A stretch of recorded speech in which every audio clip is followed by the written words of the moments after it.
Sir. Good afternoon. Good afternoon. Good afternoon. Start करते हैं। Problem note करेंगे। The efficiency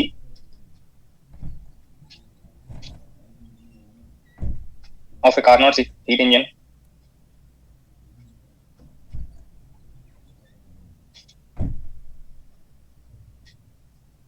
is 1/6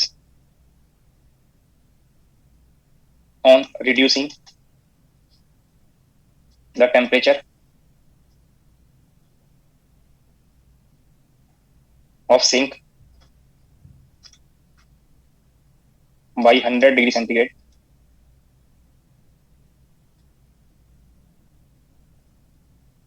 and source temperature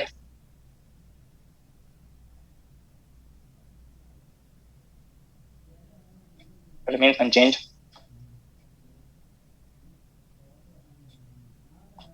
The efficiency increases to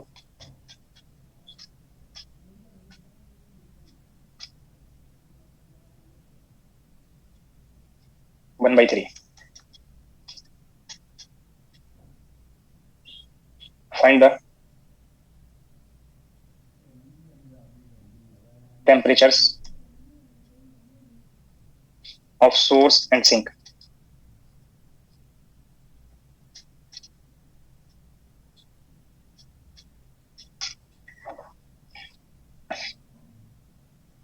Suppose the temperature of source and sink are T1 and T2. Source temperature kelvin scale पे T1 और sink temperature T2. Source temperature fix है और sink का temperature आप 100 degree centigrade से change कर रहा है. तो इनिशियली जब आप टेम्परेचर T1 T2 ले रहे हैं तब इफिशियंसी 1/6 है. 1 minus T2 by T1 this 1/6. अब सिंक टेम्परेचर आप 100 डिग्री सेंटीग्रेड चेंज करेंगे तो केल्विन स्केल पे भी सेम फैक्टर से चेंज होगा सिंक का टेम्परेचर. यहाँ पे डिफरेंस दिया हुआ है. सोर्स टेम्परेचर सेम है और इफिशियंसी किस फैक्टर को अप्रोच करेगा वो आप यहाँ पे गिवन है 1/3. इसको सिंप्लीफाई करेंगे 1 minus T2 by T1 minus और ये माइनस से प्लस 100 by T1. और ये 1 माइनस T2 by T1 की वैल्यू आप यहाँ से प्लेस करेंगे 1/3 is equal to 1/6 plus 100 by T1. 1/3 minus 1/6 is equal to 100 by T1. ये सिंप्लीफाई करेंगे एलसीएम लेंगे तो 1/6 में कन्वर्ट हो गया. केल्विन स्केल पे ये सोर्स टेम्परेचर आपको कंफर्म हो गया. अब इस एक्सप्रेशन में प्लेस करके आप सिंक का टेम्परेचर फाइंड कर सकते हैं.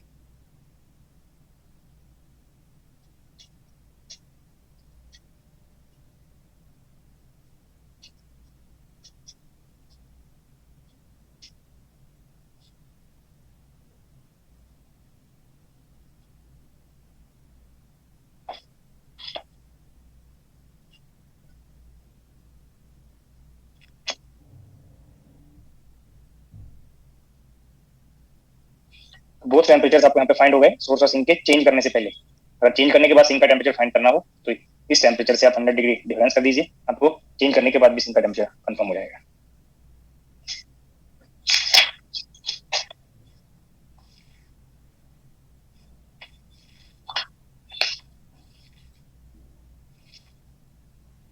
Page number 8 problem number 9.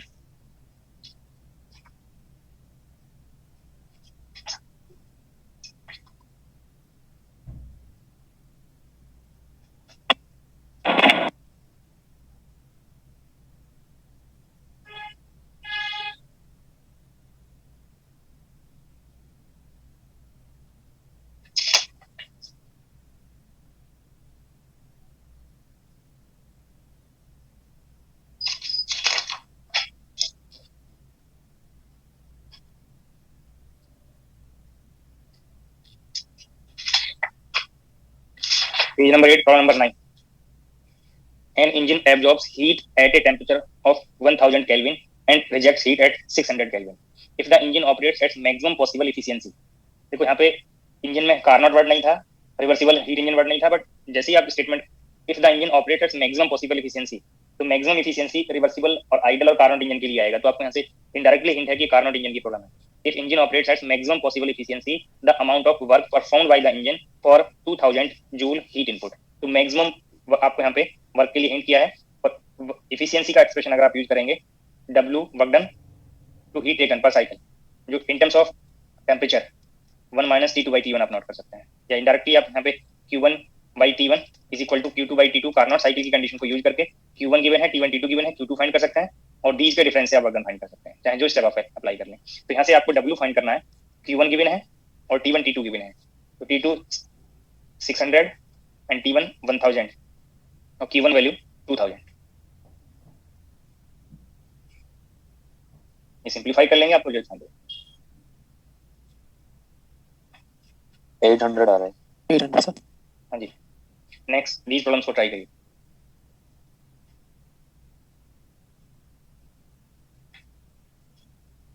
Page number 11, problem number 39। A reversible Carnot engine is operated between temperatures T1 and T2, where T2 is greater than T1. ये आपको स्टेटमेंट में हायर टेम्परेचर क्या है वो यहाँ पे गिवन। इंजन के लिए हायर टेम्परेचर सोर्स का टेम्परेचर है, लोअर टेम्परेचर सिंक का टेम्परेचर है। हायर टेम्परेचर से हीट रिमूव होगा, लोअर टेम्परेचर को हीट प्रोवाइड होगा। जो मैंने डेरिवेशन आपको डिस्कस किया है, वहाँ पे सोर्स का टेम्परेचर नोटेशन T1 था और सिंक का टेम्परेचर नोटेशन T2 था, बट यहाँ पे जस्ट अपोजिट हो गए। With a photon gas as the working substance, the efficiency of the engine is. Last lecture में आपको कार्नोट साइकिल की कंडीशन डिस्कस किया, दैट टाइम पे हिंट किया है efficiency of heating Carnot heat engine is independent of nature and amount of the working substance. तो आप check कर सकते हैं यहाँ पे आइडल गैस जो कंसीडर किया था, फोटोन गैस भी आइडल गैस है, बट नेचर चेंज है कि हम क्लासिकल आइडल गैस की बात कर रहे हैं या आइडल बोस गैस की बात कर रहे हैं, नॉन रिलेटिव गैस फिल कर रहे हैं या रिलेटिविस्टिक फिल कर रहे हैं, जैसे ये डिफरेंस है। बट अभी भी है आइडल पार्टी यहाँ पे। तो नेचर ऑफ वर्किंग सब्सटेंस की वो रिलेटिविस्टिक है, फोटोन गैस है नॉन रिलेटिविस्टिक है, इस नेचर से वो इंडिपेंडेंट है। तो फोटोन गैस के लिए भी आप सेम इफिशियंसी का एक्सप्रेशन यहाँ पे यूज करेंगे अगर आप नॉन रिलेटिव गैस को फोटोन गैस से रिप्लेस करते हैं। तो efficiency of heat engine 1 minus temperature of sink divided by temperature of source on absolute scale. तो ओनली ये T1 T2 के नोटेशन चेंज होने से एक्सप्रेशन में चेंज हुआ, बाकी पार्ट सेम रहेगा। सेकंड ऑप्शन करेक्ट बनेगा। Page number 13, problem number 13। An idle Carnot engine extracts 100 joule from a heat source and dumps 40 joule to sink at 300 Kelvin. तो यहाँ पे Q1 आपको 100 जूल गिवन है, Q2 गिवन है, temperature given है।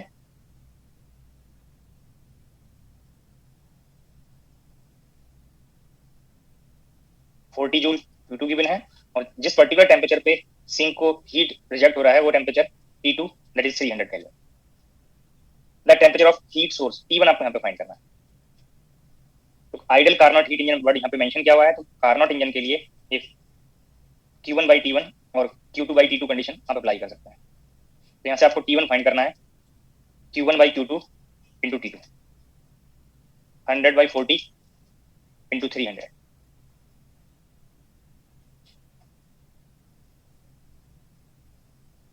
750 kelvin scale पे। Third option correct बनेगा। Page number 14, problem number 1।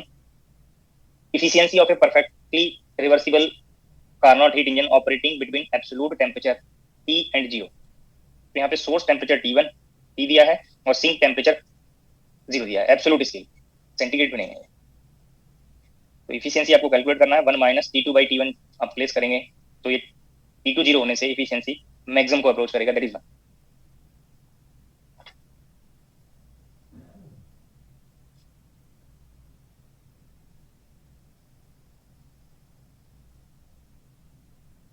Next problem, page number 9, problem number 24। बहुत जल्दी से ट्राई करिए।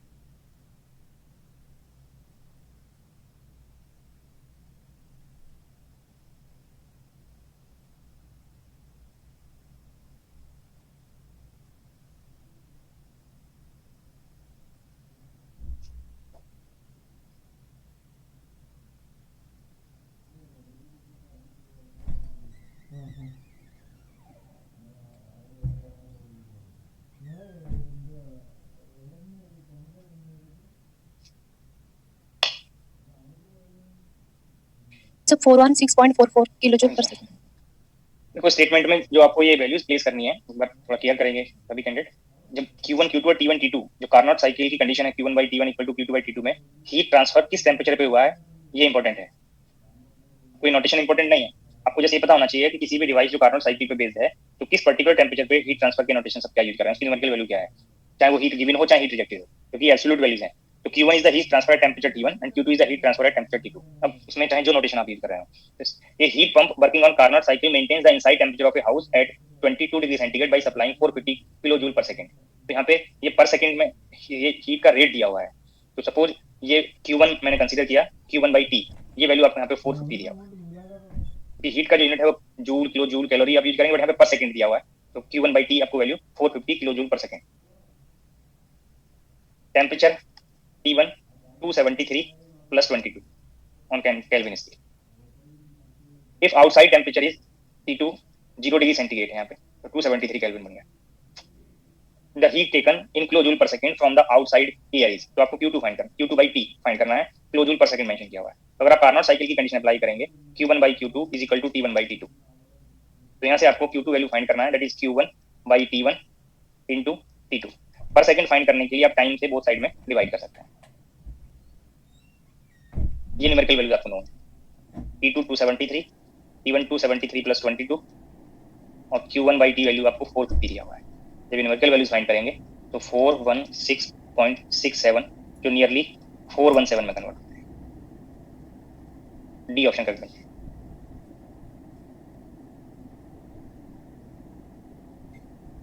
स्टेटमेंट में जो आपको इन्फॉर्मेशन दिया है वो करेक्टली अप्लाई करेंगे तो रिजल्ट ऑटोमेटिकली करता है। हाँ जी बोलिए सर, इसमें जो एफिशिएंसी निकलेगी मतलब हीट इंजन की, वो इंजन बॉडी नहीं कहा यहाँ पे, इंजन स्टेटमेंट को रीड करिए। कोई भी डिवाइस जनरली पूछा था वर्क डन अपॉन Q1 निकलेगी। देखो जब इंजन के लिए आप वर्किंग चेक करेंगे तो इंजन का efficiency always W by Q1 आएगा। Q1 हाई टेंपरेचर पार्ट से हीट टेकन है, तो यहाँ पे ये जो नोटेशन है ये Q1 part, high temperature part आपको T1 है, T1 पे जो नोटेशन है वो आपको 450 किलो जूल कंसीडर करना है। बट ये हीट इंजन नहीं है, हीट पंप है। हीट पंप किसी भी डायरेक्शन में हीट को फ्लो करा सकता है। वो स्टेटमेंट के अकॉर्डिंग आपको अप्लाई करना है, वो लोअर से हायर को फ्लो करा रहा है या हायर से लोअर को फ्लो करा रहा है, वो कल मैंने आपको डिस्कस किया है पार्ट कि आप समर सीजन में कैसे आप उसको यूज करते हैं और विंटर सीजन में आप कैसे यूज कर रहे हैं। डिवाइस के डेली लाइफ में वो डिफरेंट वर्ड यूज हो सकते हैं कि कहीं आप जो रूम हीटर विंटर में आप यूज करते हैं और समर सीजन में आप एसी के वर्किंग में आप उसको यूज कर सकते हैं। तो आप कैसे उस डिवाइस को यूज करें उस पर डिपेंड करेगा वर्किंग क्या आपको निकालना। जब इंजन वर्ड होगा तब एफिशिएंसी आप W by हीट टेकन ही आप फाइंड करेंगे। Next problem page number 11 problem number 37, statement read करिए और ट्राई करिए।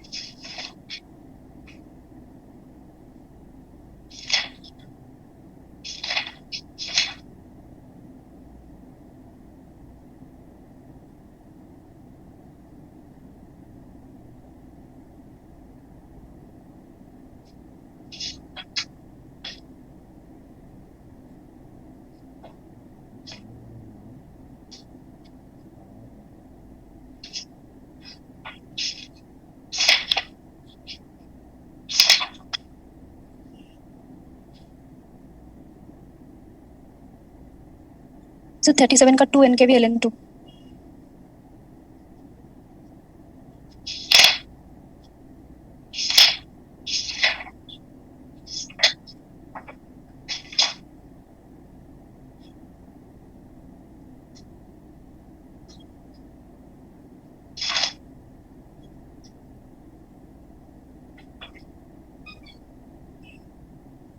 Page number 11 problem number 37। N atoms of an ideal gas are enclosed in a container of volume V. The volume of container is changed to 4V while keeping the total energy constant. यहाँ पे energy constant ले रहे हैं ideal gas के लिए, तो एक ही condition में ये कांस्टेंट होगा जब टेंपरेचर को आप कांस्टेंट ले रहे हैं। और आइसोथर्मल प्रोसेस के लिए चेंज इन एंट्रोपी आपको डिस्कस किया हुआ है। The change in entropy of the gas in units of N kB LN2 is where kB is Boltzmann constant. तो for isothermal process change in internal energy dQ by T जो initial से आप final apply करेंगे, ये work done part से आपको find करना है। चेंज इन इंटरनल एनर्जी यहाँ पे 0 बन जाएगा। इनिशियल वॉल्यूम और फाइनल वॉल्यूम आपको प्रॉब्लम में गिवन है। जब ये रिजल्ट को अप्लाई करेंगे प्रेशर को नंबर ऑफ मोल के टर्म्स में, जब आप यूनिवर्सल गैस कांस्टेंट लेंगे तब स्मॉल nr आपको यूज करना है। अगर नंबर ऑफ मॉलिक्यूल्स आपको गिवन है तो n kBt आप यूज करें। यहाँ पे P by T को आप n kB by V naught कर सकते हैं, इनिशियल वॉल्यूम वी और final volume 4V, n k B l n 4V by V that is 4। Log property से ये 4 को 2 पावर 2 नॉट करेंगे तो 2 मल्टीप्लाई मिलेगा। ये मल्टीपल फैक्टर वहाँ पे आपको फिल करना है तीन ब्लैंक्स में। ये मैंने आपको फिर से रिजल्ट फाइंड करा दिया। अगर आप एक्सप्रेशन को यूज करें तो n मोल्स के लिए आइसोथर्मल एक्सपेंशन में चेंज इन एंट्रोपी आपको ये फॉर्मूला आइडियल गैस के लिए डिस्कस किया है। एक जनरलाइज एक्सप्रेशन भी बताया है ऑल प्रोसेस के लिए, उसमें आइसोथर्मल की कंडीशन अप्लाई करेंगे तो ये टर्म प्रेजेंट रहेगा। अब यहाँ पे फाइनल वॉल्यूम 4V है, इनिशियल वॉल्यूम V है, और ये पार्ट आपको पहले डिस्कस किया है कि नंबर ऑफ मोल्स और R को आप नोट करेंगे, ये रिकॉल करिए पहले डिस्कस किया हुआ है NaKB और Na आपको कैपिटल N बताया हुआ है। इस एक्सप्रेशन में अगर आप प्लेस कर देंगे तो डायरेक्ट रिजल्ट आपको रिजल्ट फाइंड हो जाएगा। अगर एक्सप्रेशन मेमोराइज है तो उसमें जो पॉइंट्स पहले बताए हैं रिलेट करने के लिए वो वैल्यूज रिप्लेस कर दीजिए, अदरवाइज फिर से सेम फॉर्म में फाइंड कर लीजिए।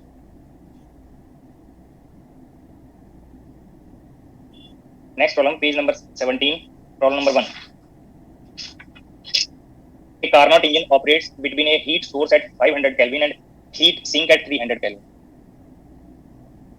The temperature of the source is increased by 20 Kelvin. In order that the efficiency of engine remains unchanged, the temperature of the sink should be changed by.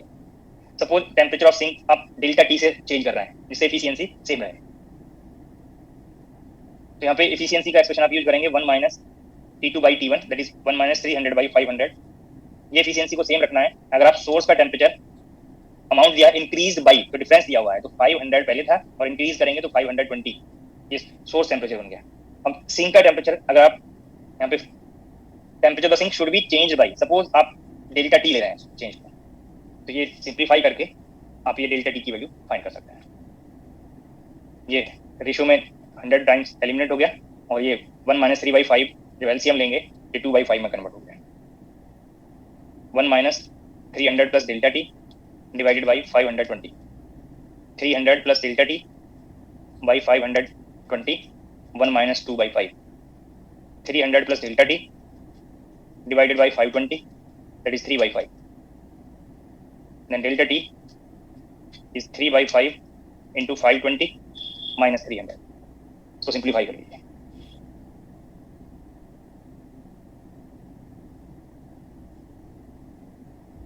So 12.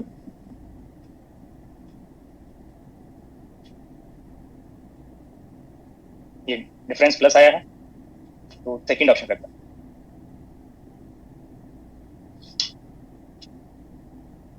Next problem page number 23, problem number 6। Page number 23, problem number 6। A Carnot cycle operates as a heat engine between two bodies of equal heat capacity until their temperatures become equal. देखो मैंने जो article आपको hint किया था Carnot cycle के लिए, वहाँ पे आइडल एजम्पशन था कि आप आइडल रिजर्वायर्स ले रहे हैं जिनका टेम्परेचर कांस्टेंट रहेगा, बट अगर उन रिजर्वायर को आप किसी बॉडी से रिप्लेस करेंगे तब टेम्परेचर कांस्टेंट नहीं रहेगा। वो आपको मैंने आर्टिकल के टाइम पे हिंट किया हुआ है। यहाँ पे स्टेटमेंट को फिर से रीड कर लीजिए। A Carnot cycle operates as a heat engine between two bodies. यहाँ पे टू रिजर्वायर वर्ड नहीं है, टू बॉडीज। बॉडी का टेम्परेचर जब उसको हीट सप्लाई करेंगे या हीट रिमूव करेंगे तो उसका टेम्परेचर चेंज हो जाएगा, क्योंकि किसी भी बॉडी की जो हीट कैपेसिटी है वो इनफाइनाइट नहीं होगी, और फाइनाइट हीट कैपेसिटी में हीट ट्रांसफर से टेम्परेचर चेंज हो जाएगा। और स्टेटमेंट में मेंशन भी किया हुआ है two bodies of equal heat capacity until their temperatures become equal. यहाँ पे टेम्परेचर चेंज हो रहे हैं तभी टेम्परेचर इक्वल होंगे। If the initial temperatures of the bodies are T1 and T2 respectively and T1 is greater than T2 then their common final temperature. तो Carnot cycle के लिए आपको ये कंडीशन डिस्कस किया हुआ है। For Carnot cycle reversible cycle है और कार्नोट साइकिल के लिए डेल्टा एस ऑफ यूनिवर्स आपको 0 लेना है। साइक्लिक प्रोसेस के लिए delta S for working substance 0 बनेगा, ये पॉइंट आपको पहले बताया हुआ है, और delta S for two bodies ये पार्ट भी 0 बनेगा सराउंडिंग पार्ट के लिए। तो फर्स्ट बॉडी के लिए अगर हीट कैपेसिटी आप C ले रहे हैं, डी क्यू को आप नोट करेंगे heat capacity change in temperature by T, initial temperature से फाइनल टेम्परेचर तक आप इंटीग्रल करेंगे। सेकंड बॉडी के लिए इनिशियल टेम्परेचर T2 से फाइनल टेम्परेचर TF तक आप इंटीग्रल करेंगे, बोथ का हीट कैपेसिटी सेम है। हीट कैपेसिटी कॉमन लिया, फर्स्ट टर्म से ln T इंटीग्रल बनेगा, लिमिट प्लेस करेंगे तो TF by T1, second term से ln TF by T2। अब लॉग प्रॉपर्टी से ये C को तो राइट में 0 में इंक्लूड कर दिया, तो ये पार्ट को लॉग प्रॉपर्टी से सिंप्लीफाई करेंगे, ये प्रोडक्ट में आप नोट कर सकते हैं TF square by T1 T2, और नेचुरल लॉग है, राइट साइड 0 है, ये की कंडीशन में 0 होगा जब ये रेशियो 1 बनेगा, और रेशियो 1 होगा तो फाइनल टेम्परेचर की वैल्यू आप फाइंड कर सकते हैं। TF must be square root of T1 T2।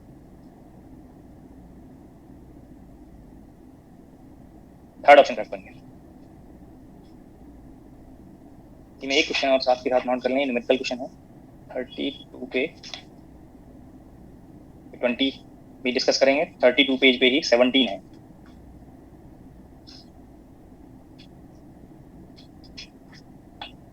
A heat engine is operated between two bodies that are kept at constant pressure. The constant pressure heat capacity Cp of the reservoir is independent of temperature. Initially, the reservoir at temperature 300 Kelvin and 402 Kelvin. If after some time they come to a common final temperature, the process remaining additive, what is the value of Tf? तो ये इस expression में T1 T2 की value आपको place करनी है। तो Tf find करना है square root of T1 T2, T1 402 and T2 300। ये स्क्वायर रूट फाइंड कर लीजिए, आपको रिजल्ट फाइंड करेंगे।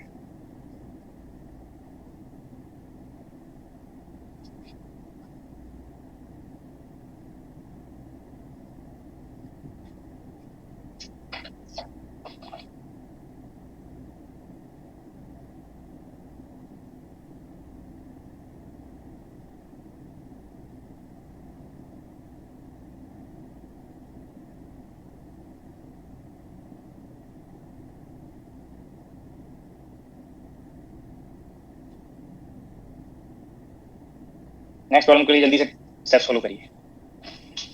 Page number 32, problem number 20।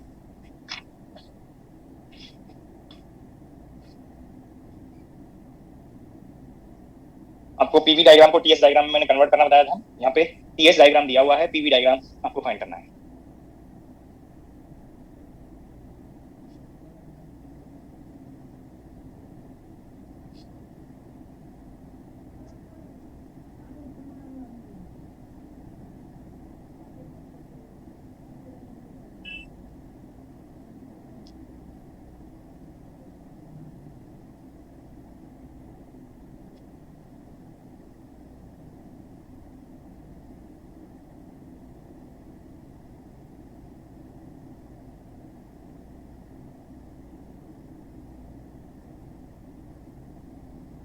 ये आपको टीएस डायग्राम गिवन है, A B C D arrow आपको गिवन है। An ideal gas engine is run according to the TS diagram shown below, where the process from D to A is known to be isochoric. This process D to A is isochoric.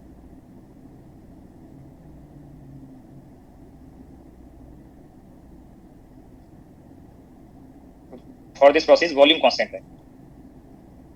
अगर volume constant है और ideal gas equation आप use कर रहे हैं PV equals to nRT, इस इक्वेशन में वॉल्यूम कांस्टेंट है, then P proportional to T। अब आप यहाँ पे कंपेयर कर सकते हैं, D पॉइंट से जैसे ही आप A पॉइंट पे आ रहे हैं तो टेम्परेचर डिक्रीज कर रहा है, तो प्रेशर भी डिक्रीज करेगा। ये पॉइंट सभी को क्लियर हुआ? जी सर। इस टीएस डायग्राम में चेक कर लीजिए, जो इन्फॉर्मेशन दिया है उस इन्फॉर्मेशन से आपको कंफर्म हो गया D पॉइंट पे जो प्रेशर होगा और A पॉइंट पे प्रेशर होगा, वो कंपेयर कर सकते हैं। D से A पे आने पे टेम्परेचर कंपेयर करें एंड डिक्रीज कर रहा है तो प्रेशर भी डिक्रीज करेगा,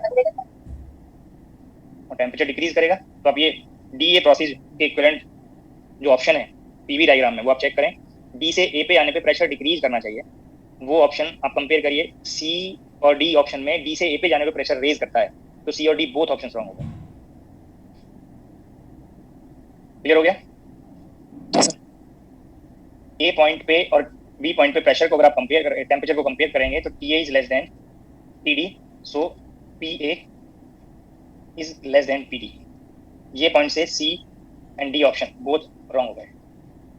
अब A और B में जाइए, D से A पे आ रहे हैं तो प्रेशर डिक्रीज करता है बोथ ऑप्शन में, A में भी और B में।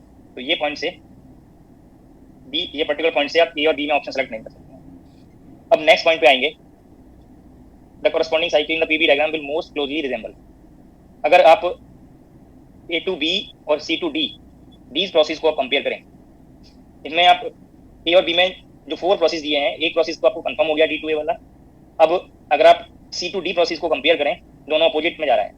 C से D पे जाने पे फर्स्ट ऑप्शन में प्रेशर डिक्रीज हो रहा है, वॉल्यूम इंक्रीज हो रहा है, बट B ऑप्शन में C से D पे जाने पे प्रेशर इंक्रीज हो रहा है, वॉल्यूम डिक्रीज हो रहा है। तो जस्ट अपोजिट बिहेवियर है C से D पे जाने पे। इस प्रोसेस को अगर आप पहले चेक कर लें, हो सकता है कि आप इजीली ऑप्शन को सिलेक्ट कर पाएं। अब प्रोसेस CD आप यहाँ पे कंपेयर करें, ये प्रोसेस आइसोथर्मल प्रोसेस है, टेम्परेचर के लिए है, टेम्परेचर सेम टेम्परेचर के लिए प्रोसेस CD इज आइसोथर्मल।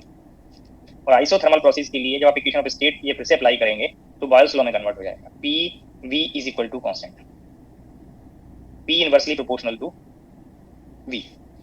अब यहाँ पे कंपेयर करिए, आइसोथर्मल प्रोसेस है और सी से डी पे जाने पे एंट्रोपी इंक्रीज हो रहा है। यहाँ पर चेक कर सकते हैं, सी से डी पे जाने पे एंट्रोपी इंक्रीज हो रहा है, S C is less than S T, D point पे एंट्रोपी हायर है। अब अगर ये आइडल गैस के लिए लास्ट लेक्चर में जो मैंने आपको एक एक्सप्रेशन डिस्कस किया है, उस एक्सप्रेशन पे जाएं, वहाँ पे 2 पार्ट आ रहे थे चेंज इन एंट्रोपी पार्ट में, l n t f by t i और l n v f by b i, ये सभी को रिकॉल हो रहा है। बाकी मल्टीप्लिकेटिव फैक्टर को छोड़ दीजिए, ये लॉग फैक्टर में जाइए। एक जनरल प्रोसेस के लिए पार्ट मैंने बताया आइडल गैस के लिए, तो आइसोथर्मल प्रोसेस है, ये पार्ट तो एक्सक्लूड हो गया। अब सेकंड पार्ट में आप चेक करिए, एंट्रोपी की वैल्यू पॉजिटिव कब आएगी, जब ये रेशो पॉजिटिव है, जब ये रेशो ग्रेटर देन 1 आए। अब अगर ये टर्म पॉजिटिव है तो ये श्योरली फाइनल स्टेट में वॉल्यूम हायर होना चाहिए, तो जिस स्टेट में एंट्रोपी हायर है उस स्टेट में वॉल्यूम की वैल्यू हायर होनी चाहिए। क्लियर हो गया सभी को? ये कंडीशन फुलफिल होगा सी से डी में, और इस डायग्राम से आपको कंफर्म है कि डी पॉइंट पे एंट्रोपी सी पॉइंट से हायर है, तो आपको यहाँ पे कंफर्म हो गया कि डी पॉइंट पे जो वॉल्यूम की वैल्यू है वो सी पॉइंट से हायर होनी चाहिए। अब जब ये कंडीशन अप्लाई करेंगे तो प्रेशर की वैल्यू के लिए आपको कंडीशन कंफर्म हो गया कि डी पॉइंट पे प्रेशर सी पॉइंट के प्रेशर से लेस होना चाहिए।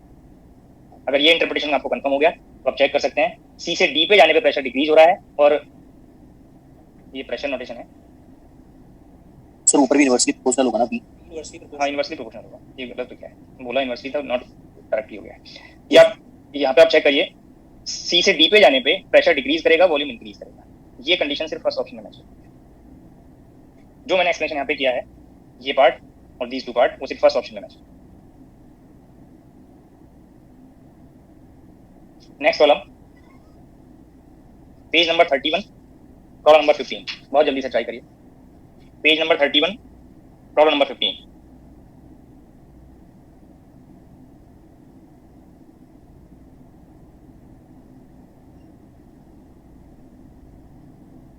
जो पॉइंट्स मैंने आर्टिकल के टाइम पे प्रॉब्लम के थ्रू आपको सजेस्ट किए हैं, उनको जरूर रेफरेंस लिया करें, नहीं तो अपने ओल्ड मेमोरी बेस सॉल्व करने लगते हैं तो उससे मिस्टेक भी होता है और डाउट भी क्रिएट होता है।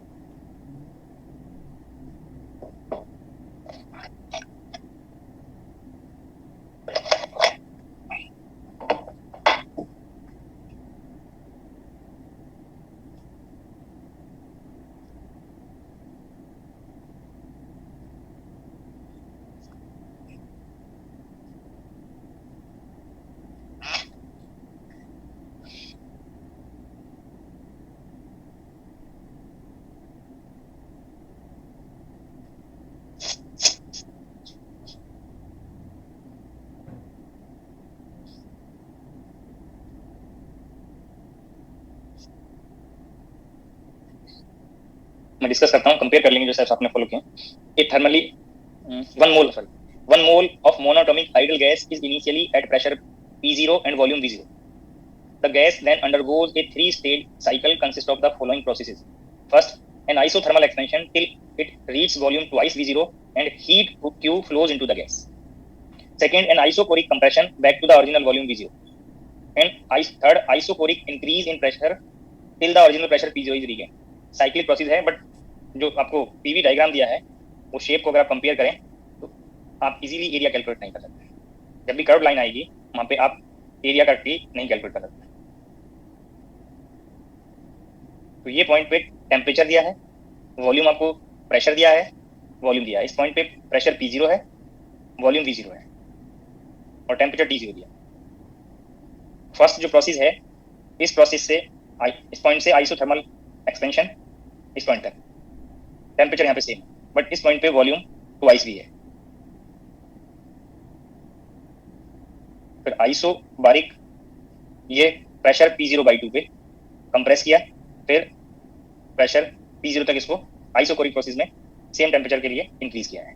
तो ये आपको 3 स्टेज साइकिल आपको यहाँ पे ड्रॉ किया हुआ है, बट इसका अगर आप एरिया फाइंड करने लगे इस साइकिल प्रोसेस का तो आप इजीली कैलकुलेट नहीं कर सकते।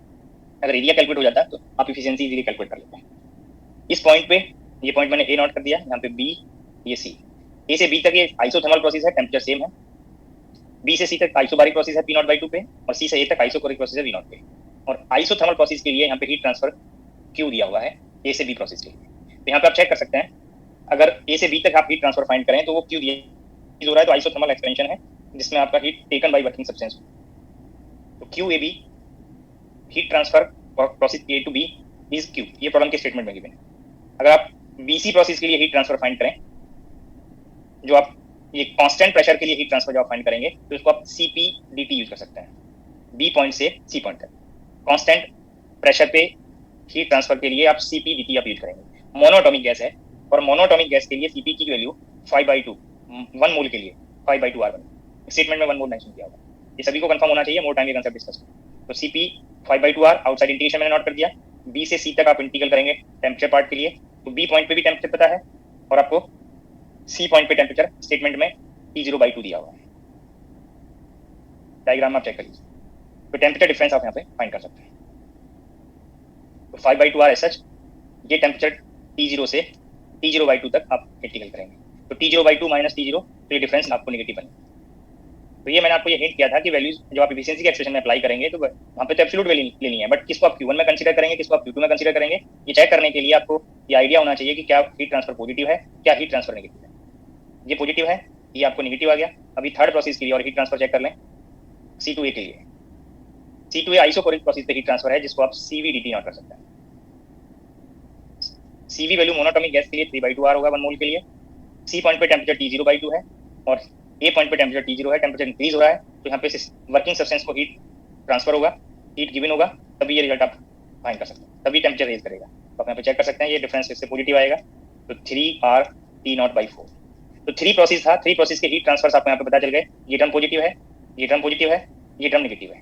तो यहाँ से heat taken by working substance from the source होगा, दैट इज Q1, और Q1 में जो अमाउंट पॉजिटिव है वो ऐड करेंगे, एक तो Q और एक 3RT0/4। ये पॉइंट सभी को क्लियर होना चाहिए। जो अमाउंट नेगेटिव है वो heat rejected by working substance है, इसका एब्सोल्यूट वैल्यू आप Q2 में इंक्लूड करेंगे, तो 5RT0/4। अब दीज का डिफरेंस करेंगे तो W फाइंड हो जाएगा, Q1 minus Q2, Q plus 3RT0/4 minus 5RT0/4। और इफिशियंसी फाइंड करने के लिए W बाई हीट टेकन, ये आपको डेफिनेशन बताया। ये 4 LCM लेंगे, ऑप्शन पे जाइए तो ऑल ऑप्शन में 4 मल्टीप्लाई किया हुआ है, तो 4Q, और ये डिफरेंस को सिंप्लीफाई करेंगे तो minus 2RT0, Q1 value 4Q plus 3RT, ये ऑप्शन में आप कंपेयर करें, डी ऑप्शन करते हैं। अगर किसी पॉइंट पे किसी कैंडिडेट को डाउट है तो डिस्कस करें। बाकी ऑल पॉइंट्स मैंने आर्टिकल के टाइम पे सजेस्ट किए हुए हैं कि जरूरी नहीं कि आपको Q1 Q2 सिर्फ एक ही प्रोसेस के लिए हीट ट्रांसफर हो रहा हो, heat taking by working substance हो, और अनदर सिंगल प्रोसेस में heat rejected by working substance हो, मोर देन 1 प्रोसेस में हो सकता है। तो आप पहले कंफर्म करेंगे कि क्या पार्ट में हीट टेकन है और क्या पार्ट में हीट रिजेक्शन है, दोनों का एब्सोल्यूट वैल्यूज आप इंक्लूड करके Q1 Q2 में आपको प्लेस करना है।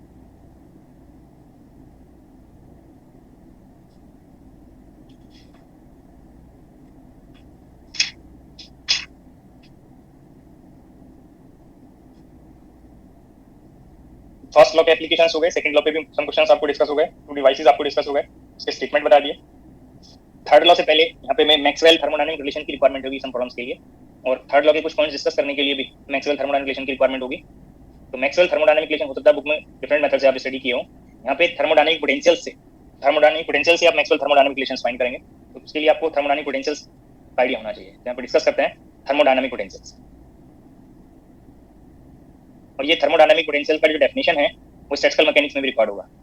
जब आप स्टैटिस्टिकल मैकेनिक्स में सिस्टम के थर्मल प्रॉपर्टीज फाइंड करेंगे तो यहाँ पे जो डेफिनेशंस बनेंगी वो डेफिनेशंस दैट टाइम पर रिकॉर्ड होंगी। थर्मोडायनामिक पोटेंशियल तो थोड़ा यहाँ पे एनालॉजी करें, आप लोग इलेक्ट्रोस्टैटिक्स पढ़ लिए होंगे, हो सकता है मैग्नेटोस्टैटिक्स भी पढ़ लिए हों। पोटेंशियल वर्ड आप लोग 12th लेवल से पढ़ते आ रहे होंगे, पोटेंशियल और पोटेंशियल एनर्जी। मैकेनिक्स में आपने पोटेंशियल और पोटेंशियल एनर्जी वर्ड पढ़ा होगा, EMT में 12th लेवल पे भी पोटेंशियल वर्ड पढ़ा होगा, पोटेंशियल एनर्जी भी आपने ग्रेजुएशन लेवल पे और PG लेवल पे और यहाँ पे जो कोचिंग में पढ़ रहे हैं तो पोटेंशियल वर्ड डिफरेंट ब्रांचेस में पढ़ा होगा फिजिक्स के।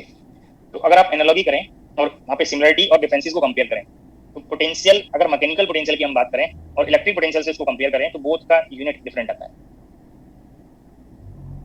अगर आप इलेक्ट्रोस्टैटिक्स में पोटेंशियल का यूनिट चेक करेंगे वहाँ कुछ और यूनिट है, मैकेनिकल पोटेंशियल में कुछ और यूनिट बनेगा। बट अगर इलेक्ट्रोस्टैटिक फील्ड में ही इलेक्ट्रोस्टैटिक्स में ही हम डिफरेंट सिस्टम्स के रिगार्डिंग पोटेंशियल्स को हम चेक करने लगे तो उनका एक्सप्रेशन चेंज हो जाएगा, न्यूमेरिकल वैल्यू चेंज हो सकती है, बट उनका यूनिट सेम आएगा। ये पॉइंट आप थोड़ा अलर्ट रहेंगे जो मैं डिस्कस कर रहा हूँ।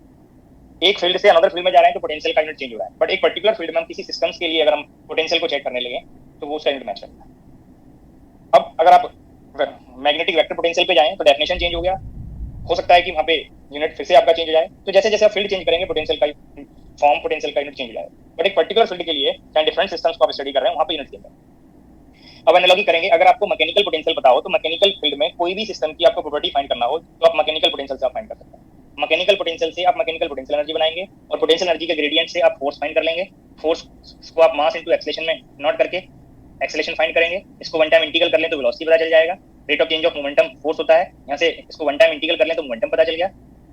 मोमेंटम से काइनेटिक एनर्जी आपको पता चल गई, पोटेंशियल एनर्जी पता है, काइनेटिक एनर्जी आपको पता चल गई, टोटल एनर्जी पता चल गया। तो जो भी रिजल्ट मैकेनिकल फील्ड में आपको फाइंड करना होगा आप मैकेनिकल पोटेंशियल से फाइंड कर सकते हैं। सिस्टम को मैकेनिकल फील्ड में स्टडी करना होगा तो आप मैकेनिकल पोटेंशियल से स्टडी कर सकते हैं। अभी रिसेंटली आप इलेक्ट्रोस्टैटिक्स में ये पढ़े भी होंगे, पहले आपने कूलॉम्स लॉ पढ़ा होगा, फोर्स कैलकुलेट किया, फिर कूलॉम्स लॉ के डेफिनेशन से आप इलेक्ट्रिक फील्ड का डेफिनेशन डिफाइन किए, जो वेक्टर का पार्ट है, आप उन्हीं रिजल्ट्स को फिर आप इलेक्ट्रोस्टैटिक पोटेंशियल से फाइंड किए होंगे। तो अगर इलेक्ट्रोस्टैटिक पोटेंशियल पता है तो इलेक्ट्रोस्टैटिक फील्ड में सिस्टम की प्रॉपर्टीज को फाइंड करना हो, सिस्टम को स्टडी करना हो तो आप इलेक्ट्रोस्टैटिक पोटेंशियल से सिस्टम को स्टडी कर सकते हैं। सिमिलर अप्रोच मैकेनिकल पोटेंशियल, तो वही एनालॉजी वर्ड यहाँ पे थर्मोडायनामिक पोटेंशियल के लिए, क्योंकि फील्ड चेंज है यहाँ पे थर्मोडायनामिक फील्ड की हम बात कर रहे हैं। अगर हम इलेक्ट्रोस्टैटिक पोटेंशियल से थर्मोडायनामिक पोटेंशियल को हम एनालॉजी करने लगे तो यूनिट चेंज हो जाएगा। बट पोटेंशियल वर्ड इसलिए आया कि थर्मोडायनामिक्स में अगर आपको थर्मोडायनामिक पोटेंशियल पता हो तो सिस्टम की थर्मोडायनामिक्स आप स्टडी कर सकते हैं। तो जो मैंने अभी पॉइंट हिंट किए आगे क्लियर रहेंगे कि थर्मोडायनामिक पोटेंशियल वर्ड यहाँ पे क्यों आया है, क्योंकि जो यहाँ पे पोटेंशियल्स होंगे थर्मोडायनामिक पोटेंशियल्स, उनमें कोई एक भी पोटेंशियल आपको पता चल जाएगा तो सिस्टम की थर्मोडायनामिक्स आप स्टडी कर सकते हैं, इसलिए वर्ड पोटेंशियल आया। बाकी आप यूनिट अगर आप कंपेयर करने लगे मैकेनिकल पोटेंशियल से और इलेक्ट्रोस्टैटिक पोटेंशियल से तो यहाँ पे जो थर्मोडायनामिक पोटेंशियल है उनका यूनिट चेंज हो जाएगा मैकेनिकल और इलेक्ट्रोस्टैटिक पोटेंशियल के रेस्पेक्ट में। बट इस थर्मोडायनामिक पोटेंशियल में जितने भी आप पोटेंशियल्स पढ़ेंगे उन सबका यूनिट आप सेम लेंगे। तो फर्स्ट पोटेंशियल यहाँ पे आप इंटरनल एनर्जी पढ़ते हैं, इंटरनल एनर्जी। और इंटरनल एनर्जी कोई न्यू कांसेप्ट नहीं है, आप इंटरनल एनर्जी आपसे पहले मोर टाइम आपने प्रॉब्लम भी फाइंड कर लिया तो इंटरनल एनर्जी को डिफाइन भी किया हुआ, उसके रिगार्डिंग मोर पॉइंट्स आपको बताया। ये बेसिक डेफिनेशन में आपको बताया था, sum of all types of energy of constraints of the system is called internal energy. ये आपको बताया हुआ कि इंटरनल एनर्जी स्टेट फंक्शन है, परफेक्ट डिफरेंशियल है, एग्जैक्ट डिफरेंशियल है, मैथमेटिकल कंडीशन आपको इसका बताया हुआ है। इंटरनल एनर्जी पाथ से इंडिपेंडेंट है, इंटरनल एनर्जी साइक्लिक प्रोसेस के लिए फाइंड करेंगे, चेंज फाइंड करेंगे तो जीरो आएगा, ये सब आपको हिंट किया हुआ है। तो वो information automatically internal energy word से आपको पता चल गया, जो यहाँ पे आप नोट कर सकते हैं। अगर फर्स्ट टाइम पढ़ते तो सारे पॉइंट्स एक साथ आपको यहाँ पे रिकॉर्ड होते हैं, बट वो पॉइंट मैं पहले बता चुका हूँ इसलिए यहाँ पे डिस्कस नहीं है। अब इंटरनल एनर्जी से कैसे सिस्टम का थर्मोडायनामिक्स स्टडी करना है उसके लिए आपको combined form of first and second law of thermodynamics की रिक्वायरमेंट है। Combined form of first and second law of thermodynamics.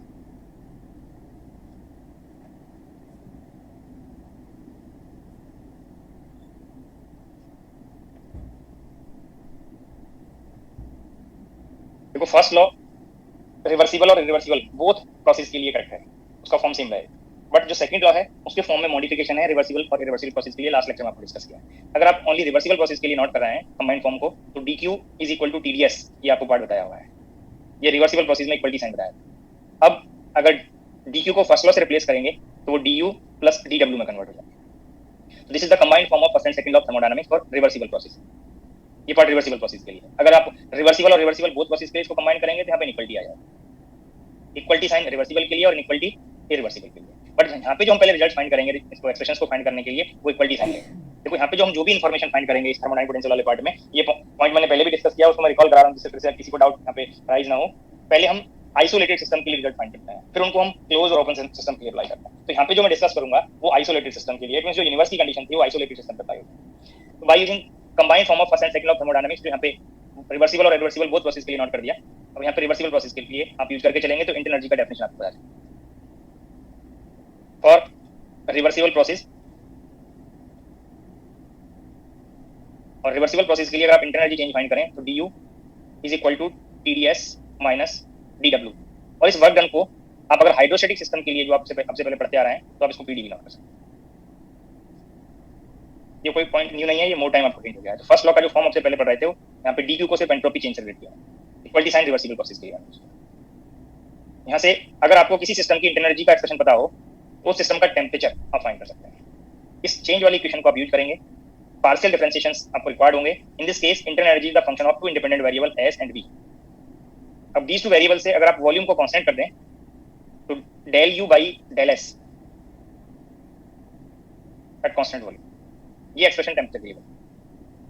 अब इस एक्सप्रेशन पार्ट इसी पार्ट में अगर आप एंट्रोपी को कांस्टेंट कर दें तो del u by del v at constant s, ये माइनस v बनेगा। तो p can be written as minus del u by del v at constant s। इस एक्सप्रेशन से दीज टू एक्सप्रेशंस फाइंड करने में किसी को कोई डाउट तो नहीं? पार्शियल डिफरेंशिएशन का कंसेप्ट आपको यहाँ पे इंक्लूड करना है। जब मोर देन वन वेरिएबल से किसी एक पर्टिकुलर वेरिएबल का रिजल्ट आपको फाइंड करना हो तो आप पार्शियल डिफरेंशिएशन यूज करते हैं। फर्स्ट सम में वॉल्यूम कांस्टेंट किया तो ये पार्ट एक्सक्लूड हो गया, du by ds t बन गया, बट कांस्टेंट वॉल्यूम पे फाइंड कराएं तो यहाँ पे परफेक्ट डेरिवेटिव नहीं आएंगे, पार्शियल डेरिवेटिव्स आएंगे। टेम्परेचर आपको फाइंड हो गया, इंटरनल एनर्जी का गिवन होगा, प्रेशर आपको फाइंड हो गया। अब डीज को रिलेट करके आप इक्वेशन ऑफ स्टेट फाइंड कर सकते हैं। सबसे पहले आपने सम डेफिनेशंस इंटरनल एनर्जी के टर्म्स में पढ़ी हुई हैं। इस इंटरनल एनर्जी से आप सीवी कैलकुलेट कर सकते थे, ये डेफिनेशन आपको पहले बताया हुआ है। तो सिस्टम की थर्मोडायनामिक्स आप इंटरनल एनर्जी के टर्म्स में फाइंड कर सकते हैं। अब इसी में आपको मैक्सवेल रिलेशंस भी ड्राइव करते जाना है। मैक्सवेल रिलेशन फाइंड करने के लिए आपको यहाँ पे इंटरनल एनर्जी जितने भी ये थर्मोडायनामिक पोटेंशियल्स हैं वो all thermodynamic potentials perfect differentials की कंडीशन को फॉलो करेंगे। ये स्टेट फंक्शन होंगे, पॉइंट फंक्शन होंगे, एग्जैक्ट और परफेक्ट डिफरेंशिएबल होंगे। तो इंटरनल एनर्जी एग्जैक्ट डिफरेंशिएबल है तो आपको सेकंड ऑर्डर डेरिवेटिव्स की रिक्वायरमेंट होगी यहाँ पे। अगर यहाँ पे इंटरनल एनर्जी का first order derivatives these two results में आपने फाइंड कर दिया, अगर इसका सेकंड ऑर्डर डेरिवेटिव फाइंड करना हो तो एस के रेस्पेक्ट में यहाँ पे डेरिवेटिव है।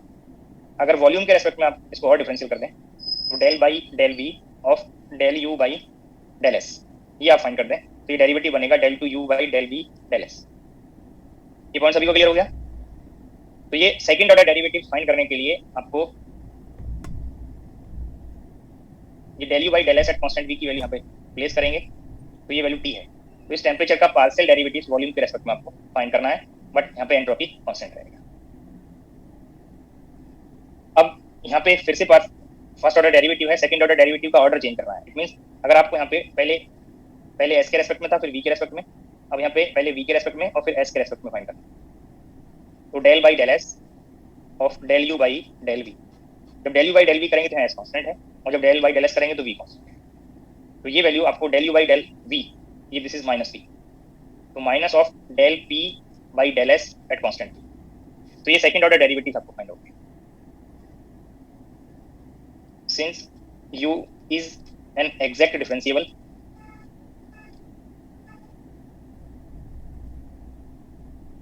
so second order derivatives of internal energy must be independent of order of independent variable. It means these two derivatives same आने चाहिए, और जैसे ही आप ये सेम करेंगे आपको मैक्सवेल रिलेशन फाइंड हो गया। रिकॉल करिए ग्रेशन लेवल पे या 12th लेवल पे मैक्सवेल के 4 थर्मोडायनामिक रिलेशंस आपने पढ़े होंगे, उनमें वन रिलेशन इस फॉर्म में पढ़ा होगा। अगर आपको नंबरिंग मेमोराइज करना है जो इंपॉर्टेंट नहीं है, अगर आपने पहले से नंबरिंग मेमोराइज किया है, अगर वो नंबरिंग रिकॉल हो रहा हो तो आपने ये फॉर्म मैक्सवेल के फर्स्ट थर्मोडायनामिक रिलेशन के लिए पढ़ा हो।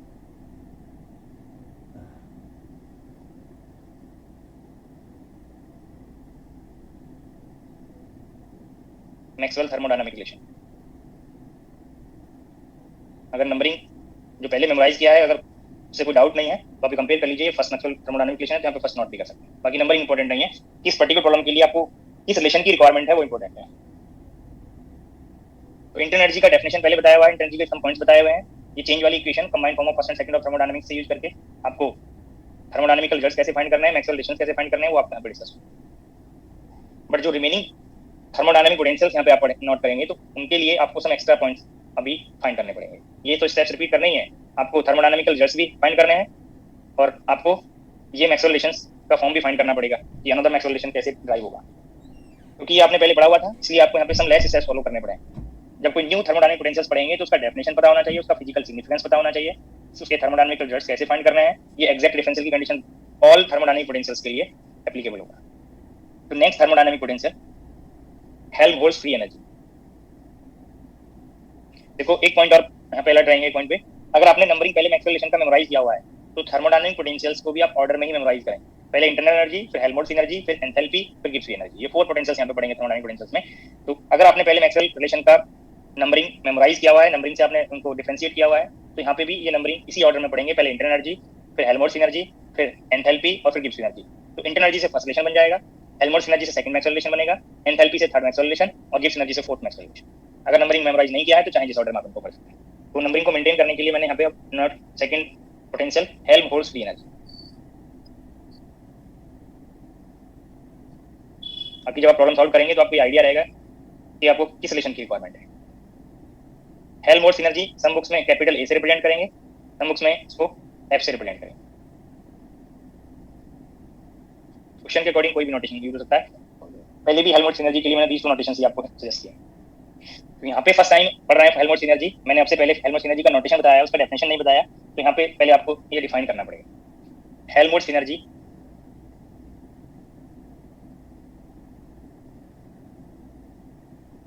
is defined as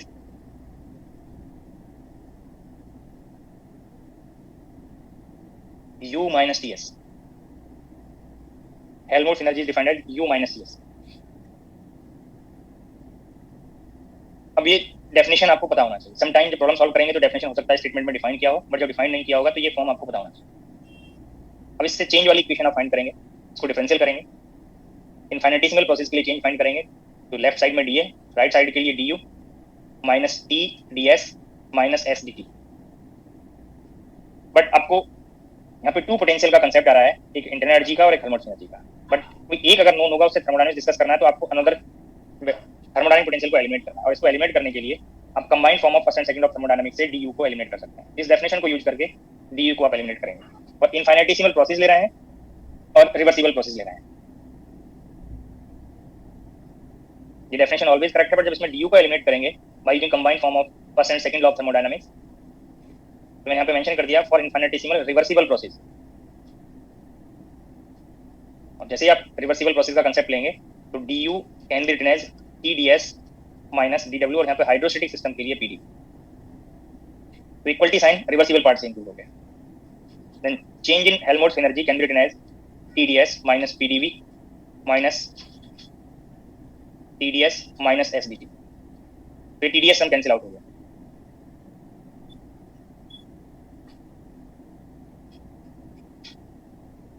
तो ये आपको चेंज इनफाइनेटिसिमल रिवर्सिबल प्रोसेस के चेंज के लिए ये इक्वेशन आपको पता चलता है।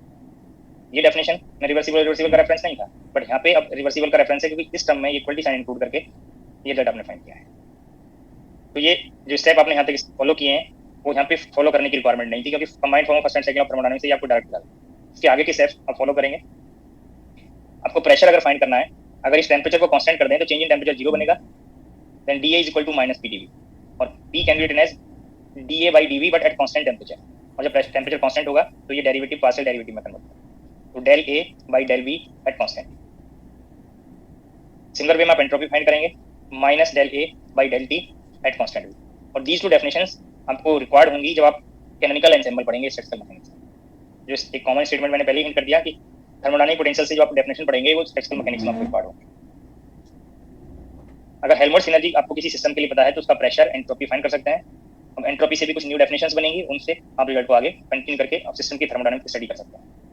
अब आपको अगर मैक्सवेल थर्मोडायनामिक रिलेशन फाइंड करना है तो हेल्महोल्ट्ज एनर्जी के सेकंड ऑर्डर डेरिवेटिव्स की आपको रिक्वायरमेंट है, और यहाँ पे 2 इंडिपेंडेंट वेरिएबल हैं, temperature and volume. Del two A by del T del V, अगर आपको ये सेकंड ऑर्डर डेरिवेटिव फाइंड करना है तो del by del T of del A by del v, और del A by del b आप यहाँ से चेक करेंगे तो माइनस पी आपको मिलेगा, तो minus del P by del T at constant,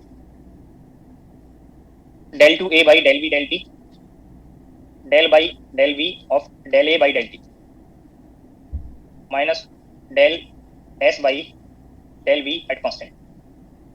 फिर से ये स्टेटमेंट यहाँ पे नोट करेंगे, यू के प्लेस पे ओनली हेल्महोल्ट्ज एनर्जी वर्ड आ जाएगा, since Helmholtz energy is an exact differentiable,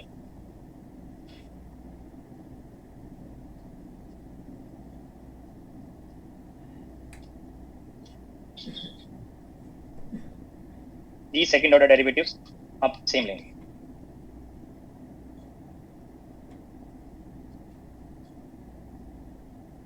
जैसे ही आप ये इक्वेट करेंगे, माइनस माइनस ये साइन एलिमिनेट हो गया, तो del P by del T at constant T is equal to del S by del we at ये कांस्टेंट वी, ये कांस्टेंट। ये आप सेकंड मैक्सवेल रिलेशन पढ़े। ऐसा हो सकता है जब आप ये मैक्सवेल रिलेशन पहले पढ़े हो तो जो मैंने लेफ्ट साइड नोट किया है हो सकता है वो राइट में हो, और जो राइट में हो लेफ्ट में। बाकी ये कांस्टेंट नोटेशन सेम रहे होंगे, इंडिपेंडेंट वेरिएबल नोटेशन सेम रहे होंगे, और जो यहाँ पे डिपेंडेंट वेरिएबल है जिसका डेरिवेटिव ले रहे हैं वो आपके नोटेशन सेम है। तो कैसे आपको यहाँ पे ये मैक्सवेल रिलेशंस फाइंड करना है आपको ये कंफर्म हो गया। बट क्योंकि यहाँ पे हेल्महोल्ट्ज एनर्जी अभी फर्स्ट टाइम पढ़ रहे हैं तो इसका फिजिकल सिग्निफिकेंस आपको पता होना चाहिए, और इसके फिजिकल सिग्निफिकेंस के लिए फिर से ये चेंज वाली इक्वेशन को आप यूज करेंगे, और यहाँ पे फ्री जो वर्ड आया है इसका मीनिंग क्या है ये आपको यहाँ पे कंफर्म होगा। तो नेक्स्ट स्लाइड पे मैं ये इक्वेशन को फिर से कंसीडर कर रहा हूँ, इसको फिजिकल सिग्निफिकेंस को डिफाइन करने के लिए। D A is equal to minus P D V minus S D T, ये चेंज वाली इक्वेशन को रेफरेंस ले रहा है। अगर आप इस चेंज वाली इक्वेशन में ये टर्म को एक्सक्लूड कर दें, देखो जब भी हम कोई न्यू डेफिनेशन को फिजिकली सिग्निफाई करते हैं तो जो नॉन डेफिनेशंस होती हैं उनसे उसको रिलेट करते हैं न्यू डेफिनेशन को। यही पार्ट मैंने क्वांटम मैकेनिक्स में भी आपको सजेस्ट किया था। अब आप चेक करिए, आपने अब तक जितने भी थर्मोडायनामिक्स में डेफिनेशंस पढ़े हैं, क्या ये टर्म का कोई डेफिनेशन पढ़ा है? बोलिए। No sir. जो मैं पॉइंट हिंट कर रहा हूँ उससे आगे आपको मोर टाइम तक ये पॉइंट आपको मैं हैबिट में रहेंगे, इसलिए आपको पहले ही हिंट कर रहा हूँ, क्योंकि आप बुक को जब आप रेफरेंस लेते हैं तो बुक में रीजन नहीं बताता कि मैं ऐसा क्यों डिफाइन कर रहा है। ये आपने अभी तक नहीं पढ़ा है। टीडीएस जरूर पढ़ा है हीट ट्रांसफर के लिए, बट यहाँ पे एसडीटी है, तो अब तक ये डेफिनेशन आपने नहीं पढ़ा। जब डेफिनेशन नहीं पढ़ा तो आपको इसको एक्सक्लूड करना पड़ेगा, क्योंकि नॉन डेफिनेशन में आपको ये डिफाइन करना है। बट ये पीडीवी जरूर आपने पढ़ा है, रिकॉल करिए। ये डेफिनेशन मैंने बताया, work done due to change in volume, बताया था for infinitesimal process. First law के टाइम पे जो डीडब्ल्यू था उसको टू पार्ट में ब्रेक करके बताया, डीडब्ल्यू1 और डीडब्ल्यू2, बट डीडब्ल्यू1 आपको यहाँ पे स्टेटमेंट नॉट रहा है, work done due to change in volume. तो ये टर्म को आप डिफाइन कर सकते हैं। चेंज इन हेल्महोल्ट्ज एनर्जी को पीडीवी के डेफिनेशन में आप रिलेट कर सकते हैं, ये नॉन डेफिनेशन है। तो ये पार्ट को एक्सक्लूड करने के लिए यहाँ पे आप कंडीशन ले सकते हैं फॉर आइसोथर्मल प्रोसेस। और जैसे ही आपने आइसोथर्मल कंडीशन यूज किया तो dt पार्ट 0, dt पार्ट 0 होने से change in Helmholtz energy minus PDV हो गया। अगर इस माइनस को डीए के साथ इंक्लूड कर लें तो ये पीडीवी बन गया, और पीडीवी आपको बताया था work done by the system due to change in volume.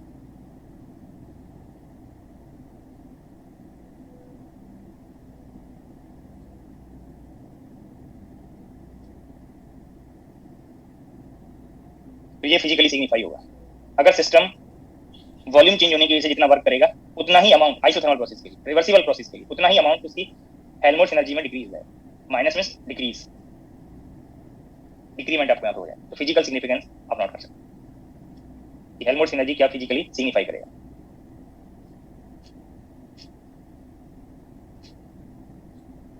Helmholtz energy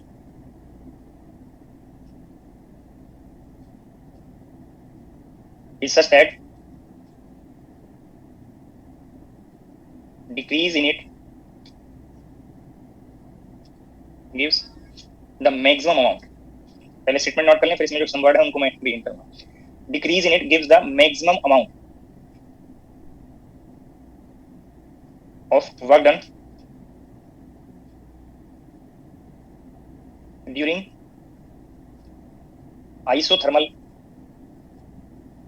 isothermal condition आपको यहाँ पे बताया, ये पार्ट को एक्सक्लूड करने के लिए आइसोथर्मल। और स्टार्टिंग में ये इक्वेशन को डिफाइन करने के लिए कंडीशन और यहाँ पे आपने इंक्लूड किया है रिवर्सिबल प्रोसेस का। ड्यूरिंग आइसोथर्मल रिवर्सिबल एक्सपेंशन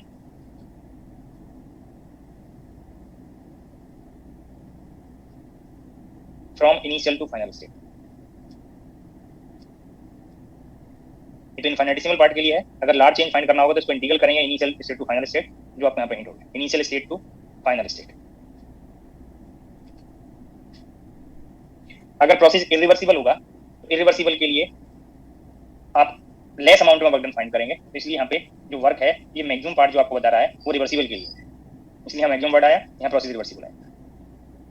तो हेल्महोल्ट्ज एनर्जी में जितना चेंज होगा, अगर हेल्महोल्ट्ज एनर्जी सिस्टम का इंक्रीज हो रहा है आइसोथर्मल प्रोसेस में, तो सिस्टम पे वर्क होगा। जितना सिस्टम पे वर्क होगा, 10 जूल सिस्टम पे अगर वर्क हुआ सराउंडिंग से, तो उसका हेल्महोल्ट्ज आइसोथर्मल प्रोसेस में, रिवर्सिबल प्रोसेस में, तो उसका सिस्टम का हेल्महोल्ट्ज एनर्जी 10 जूल से इंक्रीज हो जाएगी। अगर सिस्टम सराउंडिंग पे 50 जूल वर्क करता है तो 50 जूल हेल्महोल्ट्ज एनर्जी डिक्रीज हो जाएगी। तो ये अमाउंट आपको यहाँ पे सजेस्ट किया, बट प्रोसेस का कंडीशन है कि रिवर्सिबल आइसोथर्मल एक्सपेंशन होना चाहिए। अगर आप आइसोथर्मल के अलावा कोई और प्रोसेस लेंगे तब जरूरी नहीं कि आपको ये जितना हेल्महोल्ट्ज एनर्जी में चेंज हो रहा है उतना ही सिस्टम वर्क करे। और अगर प्रोसेस इरिवर्सिबल है तो जितना सिस्टम यहाँ पे फ्री एनर्जी में जितना चेंज होगा उससे लेस अमाउंट में वर्क करे। और ये जो वर्ड है यहाँ पे फ्री, तो जो एनर्जी है सिस्टम का उसको आप 2 पार्ट में नोट कर सकते हैं। इस अमाउंट में जो इंटरनल एनर्जी पार्ट है सिस्टम का, अगर यहाँ पे इस डेफिनेशन पे जाएं तो u can be written as a plus t s. तो this energy can be written in terms of 2 energies, a is known as free energy, but ये कंडीशनल रिजल्ट है। फ्री एनर्जी यहाँ पे हम क्या प्रोसेस की कंडीशन ले रहे हैं वो इंपॉर्टेंट है। तो free energy find latent energy. एक लेटेंट हीट का कंसेप्ट मैंने पहले बताया था, लेटेंट जिसको आप डिटेक्ट ना कर पाए, तो यहाँ पे वर्ड है लेटेंट एनर्जी। सिस्टम की एनर्जी को आप अगर यूजफुल फॉर्म में कन्वर्ट करेंगे तो वो फ्री एनर्जी होगा। यूजफुल फॉर्म में उसको वर्क में आप कन्वर्ट कर पाएंगे, उसको आप डिटेक्ट कर पाएंगे। सिस्टम से किसी अनदर पार्ट पे वर्क करा के आप चेक कर सकते हैं कि उसका कितना पार्ट एनर्जी का आपने फ्री कर दिया, तो ये फ्री एनर्जी वर्ड आएगा। और जो रिमेनिंग एनर्जी होगा जिसको आप डिटेक्ट नहीं कर सकते हैं, जिसको आप यूजफुल फॉर्म में कन्वर्ट नहीं कर सकते, that energy is known as unavailable energy, unuseful form of energy और लेटेंट एनर्जी। तो ये पार्ट यहाँ पे हिंट हो गया। तो किसी सिस्टम की एनर्जी का कितना पार्ट आप वर्क में कन्वर्ट कर सकते हैं, that part is called free energy. तो यहाँ पे जो वर्ड आया है वो फ्री एनर्जी वर्ड इसलिए आया क्योंकि उसका वर्क में आप डिफाइन करते हैं। बट हेल्महोल्ट्ज और गिब्स फ्री एनर्जी जो आगे आप डिस्कस करेंगे, तो two type of free energy है, क्योंकि किसी सिस्टम से हम कितना अमाउंट ऑफ वर्क डन कर रहे हैं वो कंडीशन पर डिपेंड करेगा कि हम किस प्रोसेस के थ्रू वर्क करा रहे हैं। तो आइसोथर्मल आइसोप्रोस पार्ट के लिए, आइसोथर्मल पार्ट के लिए ये हेल्महोल्ट्ज एनर्जी में कंडीशन आएगा, और गिब्स एनर्जी जब डिस्कस करेंगे तो आपको पता रहेगा कि क्या कंडीशन हम वहाँ पे यूज कर रहे हैं। तो हेल्महोल्ट्ज एनर्जी में आप इंटरनल एनर्जी से अगर आप कंपेयर करें, क्योंकि इंटरनल एनर्जी की सम इन्फॉर्मेशन आपने पहले पढ़ा हुआ था, इसलिए यहाँ पे सिर्फ वन पेज पे इंटरनल एनर्जी के पार्ट आ गए। और हेल्महोल्ट्ज एनर्जी का ये डेफिनेशन आप यहाँ पे डिफाइन करेंगे, फिर चेंज वाली इक्वेशन पे जाएंगे, जो कंडीशंस यहाँ पे इंक्लूड कर रहे हैं वो आगे भी कंटिन्यू होंगी। मैक्सवेल रिलेशन ड्राइव हुआ, फिर ये आपको ये पार्ट और एक्स्ट्रा आपको यहाँ पे रिलेट करना पड़ा है, क्यों? क्योंकि आप मैथमेटिकल डेफिनेशन पढ़ रहे हैं, उससे क्या फिजिकल इन्फॉर्मेशन मिलेगा वो भी आपको बताना है। Next, thermodynamic potential, enthalpy.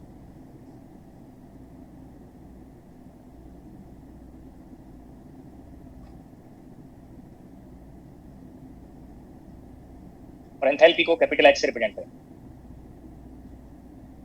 तो एंथैल्पी का भी डेफिनेशन अब से पहले डिस्कस नहीं हुआ है, पहले आपको डिफाइन करना है, फिर मैथमेटिकल स्टेप्स फॉलो करना है, कैसे थर्मोडायनामिक्स डिस्कस करेंगे, मैक्सवेल रिलेशन कैसे फाइंड करेंगे, फिर इसका फिजिकल सिग्निफिकेंस क्या ये आपको फिजिकली सिग्निफाई करेगा।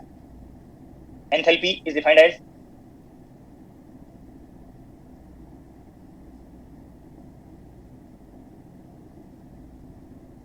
H is equal to U plus PV। फिर से यहाँ पे इनफाइनेटिसिमल प्रोसेस के लिए चेंज फाइंड करेंगे, और साथ में रिवर्सिबल की कंडीशन, क्योंकि DU को फिर से एलिमिनेट करना है, तो रिवर्सिबल प्रोसेस की कंडीशन आप यहाँ पे इंक्लूड कर लेंगे, और इनफाइनेटिसिमल रिवर्सिबल प्रोसेस।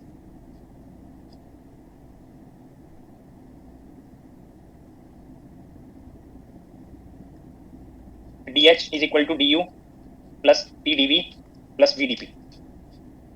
तो DU को आप combined form of first and second law of thermodynamics reversible form part के लिए यहाँ पे अप्लाई करेंगे, तो TdS minus PdV plus PdV plus VdP। ये पार्ट सेम है, DU को मैंने combined form of first and second law of thermodynamics से जो लास्ट टू पोटेंशियल में यूज हो गया है रिवर्सिबल प्रोसेस के लिए, यहाँ पे प्लेस कर दिया। PdV पार्ट कैंसिल आउट हो गया, देन चेंज इन एंथैल्पी और infinitesimal reversible process can be written as TdS plus VdP।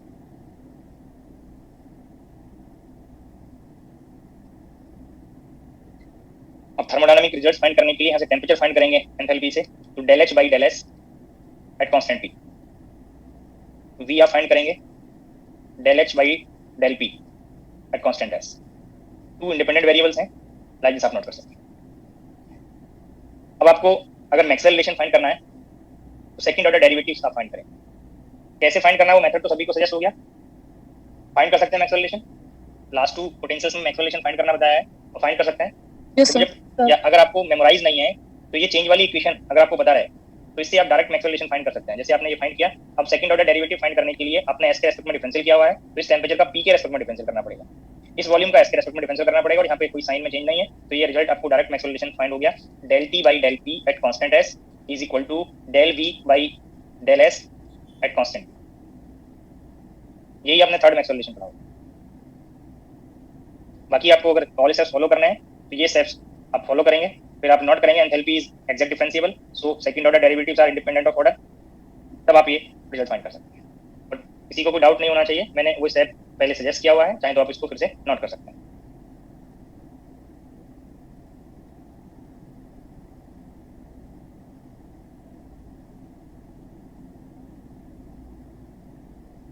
अगर नंबरिंग पे जाएंगे तो थर्ड मैक्सवेल रिलेशन।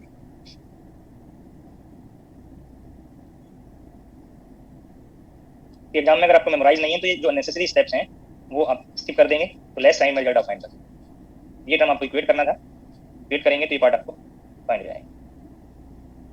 डेल यहाँ पे मिस्टेक हुआ है, देखो V आपने फाइंड किया तो यहाँ पे मिस्टेक है, P आएगा। क्लियर है?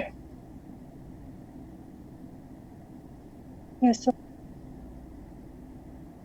अब करेक्ट है, इंडिपेंडेंट वेरिएबल S और P है, तो S और P के रेस्पेक्ट में डिफरेंस है।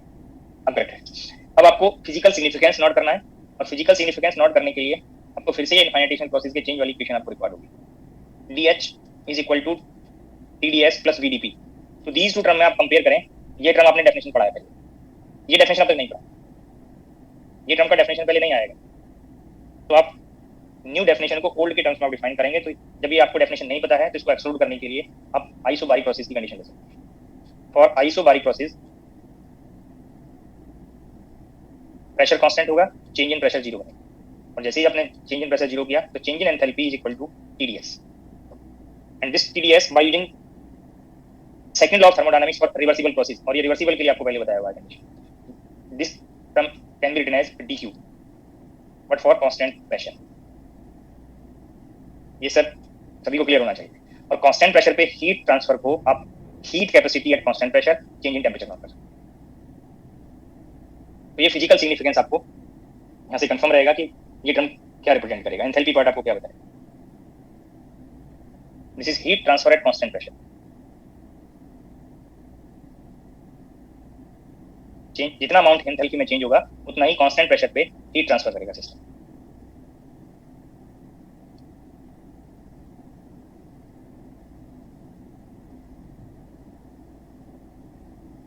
इसी पार्ट से एंथैल्पी का जो डेफिनेशन पहले पढ़ रहे थे, इसका सीपी का, heat capacity at constant pressure का, अपने पहले डेफिनेशन पढ़ा था del Q by del T at constant P.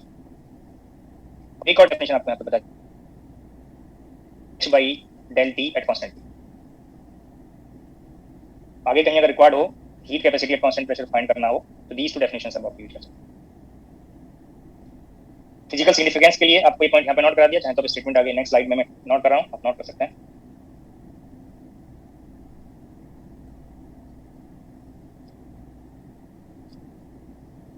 Physical significance, enthalpy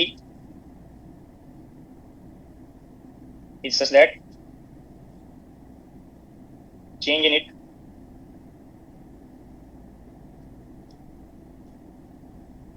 represents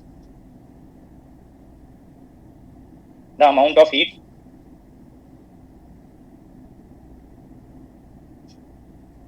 transfer, और heat given to the system भी आप वर्ड यूज कर सकते थे, heat transfer at constant pressure।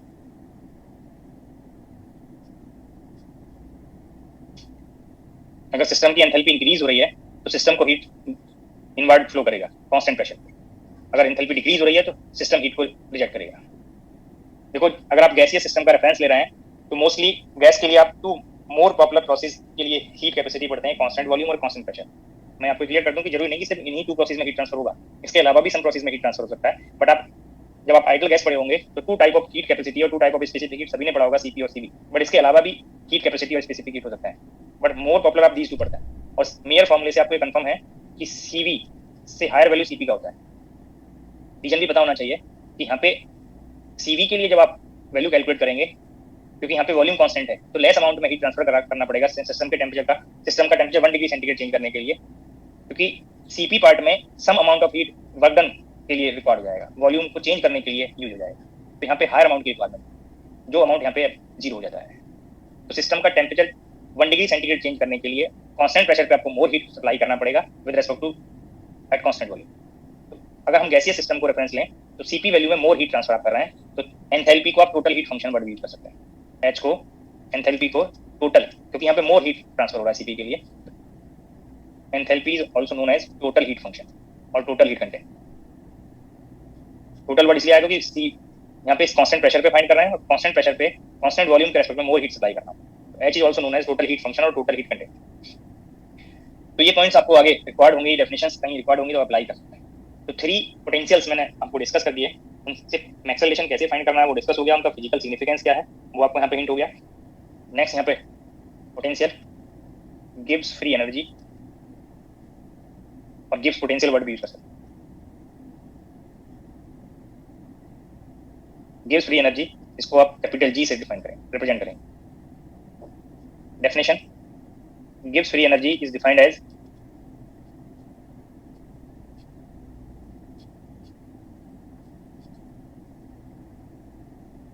G is equal to H minus TS। H को अगर आप replace करेंगे U plus PV, एक डेफिनेशन इंटरनल एनर्जी के टर्म्स में आपको यहाँ पर डिफाइन हो गया। अब U minus TS जो अभी हेल्महोल्ट्ज एनर्जी बताया था, ये टर्म आप चेक करें, U minus TS Helmholtz energy है।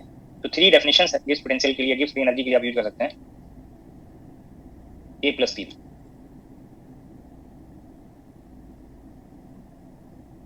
इन टर्म्स ऑफ एंथैल्पी, क्योंकि गिब्स से पहले 3 पोटेंशियल्स आपने पढ़े हैं, इंटरनल एनर्जी, एंथैल्पी और हेल्महोल्ट्ज एनर्जी। तो these 3 पोटेंशियल के टर्म्स में गिब्स एनर्जी यहाँ पे डिफाइंड हो गया। फॉर इनफाइनाइटेसिमल रिवर्सिबल प्रोसेस के लिए आप चेंज फाइंड करेंगे।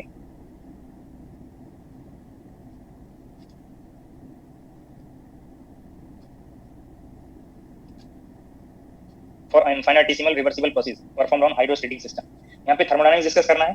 तो du पार्ट को पहले इसको चेंज फाइंड करें, फिर du को जो एलिमिनेट करेंगे वो सेम पार्ट से रिप्लेस करेंगे जो आपने लास्ट 2 और 3 पोटेंशियल्स के लिए यूज किया है।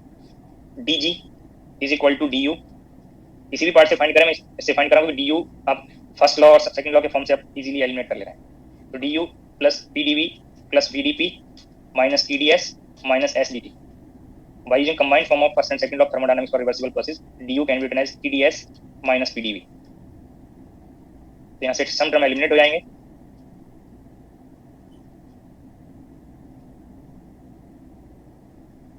तो ये tds कैंसिल आउट हो गया, pdv कैंसिल आउट हो गया। देन चेंज इन गिव्स energy dg is equal to vdp minus sd। ये इक्वेशन आपको चेंज वैल्यू फाइंड हो गया for infinitesimal reversible process for hydrostatic system, जिसमें only due to change in volume condition आप use कर रहे हैं। अब यहाँ से आपको थर्मोडायनामिकल रिजल्ट फाइंड करना है। अगर टेम्परेचर कांस्टेंट ले लें तो v can be written as del g by del p at constant t। अगर आपको एंट्रोपी फाइंड करना है तो ये minus del g by del t at constant p। तो ये आपको वॉल्यूम और एंट्रोपी पता चले। अब एंट्रोपी से सम रिजल्ट्स पहले आपने फाइंड किए हैं, तो मोर थर्मोडायनामिकल रिजल्ट्स आप these पोटेंशियल से फाइंड कर सकते हैं। गिब्स एनर्जी से, हेल्महोल्ट्ज एनर्जी से कैसे स्टेप्स फॉलो करने वो आपको हिंट होगा। अगर गिब्स एनर्जी से फिर से आपको मैक्सवेल रिलेशन, जो फोर्थ मैक्सवेल रिलेशन बचा है वो फाइंड करना है, फिर से यहाँ पे आपको वन टाइम और डिफरेंशियल करना है, पार्शियल डिफरेंशिएशन वन टाइम और आपको यूज करना है। Del two G by del T del P and del two G by del P del T. यहाँ पे टी और पी 2 इंडिपेंडेंट वेरिएबल्स हैं। 2 इंडिपेंडेंट वेरिएबल्स के टर्म्स में आपको सेकंड ऑर्डर डेरिवेटिव फाइंड करना है। तो del by del T of del G by del P find करने के लिए आपको v का डिफरेंशियल करना है, del v by del T at constant t। Del two G by del P del T, del P के respect में entropy का डिफरेंशियल करेंगे तो minus del S by del P at constant t। G exact differentiable है, तो these to values equate करेंगे और जैसे ही आपने ये इक्वेट किया, यहाँ से मैक्सवेल का रिलेशन आपको पता चल गया। Del v by del T at constant p is equal to minus del s by del p at constant t. This is Maxwell fourth Maxwell relation.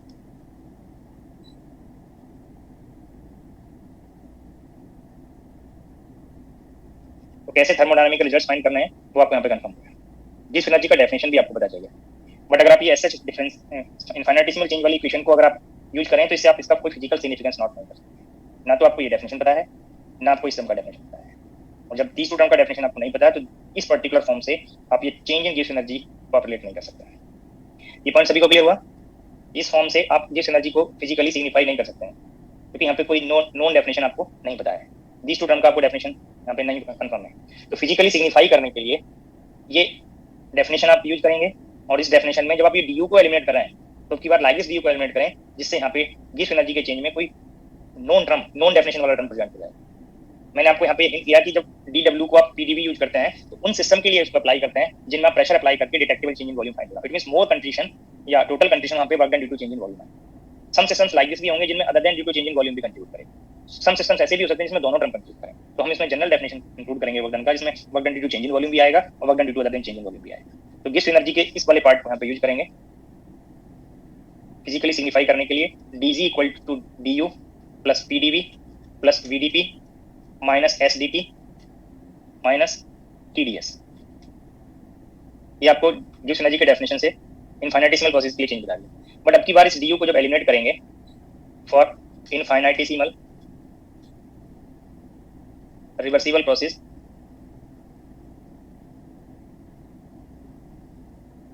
की बार लाइक दिस सिस्टम के लिए इसको apply कर रहे हैं जिसमें other than due to change in volume भी contribute करे। By using combined form of first and second law of thermodynamics, TDS is equal to du plus dw। और इस dw को both type of work done में include करेंगे।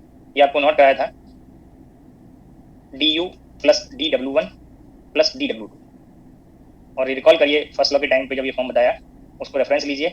तो ये first term तो बताया work done due to change in size और चेंज इन वॉल्यूम, और dw2 other than due to change in volume बताया। तो by using this relation du can be written as TdS minus PdV plus dW2. It means अगर आप गैसीय system ले भी रहे हैं तो हो सकता है कि वो आप इलेक्ट्रिक फील्ड में प्रेजेंट करें और वहाँ पे पोलर मॉलिक्यूल्स हों, मैग्नेटिक फील्ड में प्रेजेंट करें वहाँ पे मैग्नेटिक मॉलिक्यूल्स हों, मैग्नेटिक डाइपोल प्रेजेंट हो वहाँ पे, तो तब ये दोनों टर्म कंप्यूट करें। तो dg is equal to TdS minus PdV plus dW2, ये सर माइनस का dW2 होगा minus dW2 plus PdV plus VdP minus SdT minus TdS। तो TdS कैंसिल आउट हो गया, PdV कैंसिल आउट हो गया, then dg can be written as minus dW2 plus VdP minus SdT। अगर आप फिर से कंपेयर करें तो इस वाले पार्ट में एक टर्म और एक्स्ट्रा आ गया है, जो इस वर्क डन में पहले आप इसको एब्सेंट करके चले। इसको फिजिकली सिग्निफाई करने के लिए ये टर्म तो आप फिजिकली सिग्निफाई नहीं कर सकते हैं, ये टर्म नहीं रिलेट कर सकते, बट वर्क डन से इसको रिलेट कर सकते हैं। वर्क डन का डेफिनेशन आपको पहले से करना है। For isothermal isobaric process, isothermal isobaric process, isothermal से चेंज इन टेम्परेचर 0 और आइसोबारिक से चेंज इन प्रेशर 0, तो ये दोनों टर्म एक्सक्लूड हो गए। Then dg is equal to minus dW2 और माइनस को आप dg के साथ इंक्लूड कर लें, then dW2 and this dW2 is work done due to other than change in volume. ये आपको फर्स्ट लॉ के टाइम पे नोट करना है।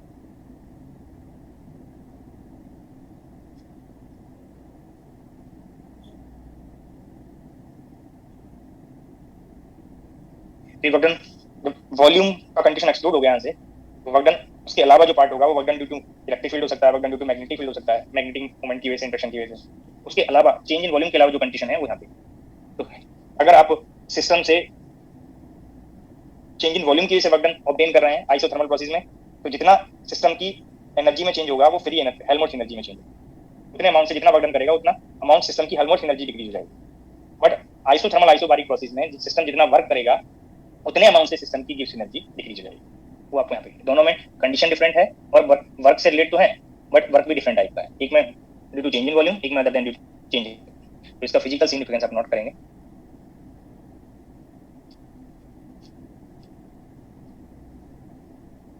Gives free energy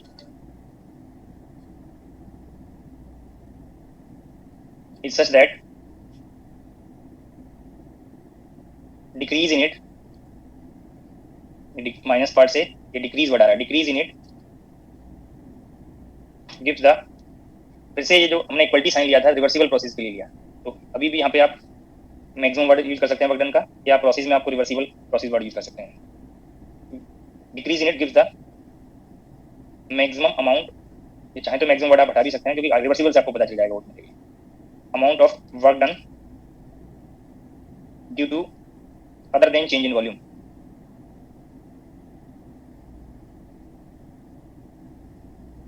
for isothermal reversible isothermal isobaric process,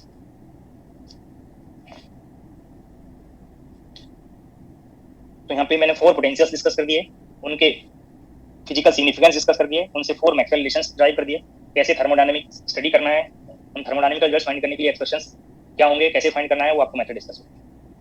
तो एक पॉइंट और आपको यहाँ पे मैं हिंट कर रहा हूँ, यही स्टेप्स आप फिर से रिपीट कर सकते हैं जब आप स्ट्रक्चरल मैकेनिक्स पढ़ेंगे। अभी मैंने जस्ट थर्मोडायनामिक्स डिस्कस किया और थर्मोडायनामिक्स में मैंने जो सिस्टम लिया है वो आइसोलेटेड सिस्टम लिया है। आइसोलेटेड सिस्टम में ना तो एनर्जी चेंज होगा ना मैटर चेंज होगा, वो मैंने आपको पहले किया हुआ है। बट अगर इन्हीं प्रोसेस में आप क्लोज सिस्टम के लिए इनको अप्लाई करने लगते या ओपन सिस्टम के लिए इनको अप्लाई करने लगते, तो वो डेफिनेशंस आपको क्लोज और ओपन सिस्टम की पहले अप्लाई की आपको डिस्कस की हुई है। एक पार्ट और जब स्टैटिस्टिकल मैकेनिक्स पढ़ेंगे तो combined form of first and second law of thermodynamics में एक माइनर चेंज होगा, जो आगे ये फिर से मुझे डिस्कस नहीं करने पड़ेंगे, जब प्रॉब्लम में रिक्वायर्ड होंगे। जैसे आपको ये चेंज वाली इक्वेशन फाइंड करनी है या रिलेशंस फाइंड करनी है, तो इनमें कांस्टेंट के नोटेशंस क्या होंगे, ये आपको इसी से आप रिलेट कर सकते हैं। Only combined form of first and second law of thermodynamics में एक माइनर चेंज होगा, जिससे वहाँ पे डबल इंडिसेस आ सकते हैं कांस्टेंट में। तो यहाँ पे अभी 2 टर्म्स को आपने फाइंड किया, तो वहाँ पे 3 टर्म्स आप डिफाइन कर सकते हैं। तो combined form of first and second law of thermodynamics for statistical mechanics और फॉर सिस्टम्स ऑफ वेरिएबल मास, जिनमें मैटर एक्सचेंज होगा।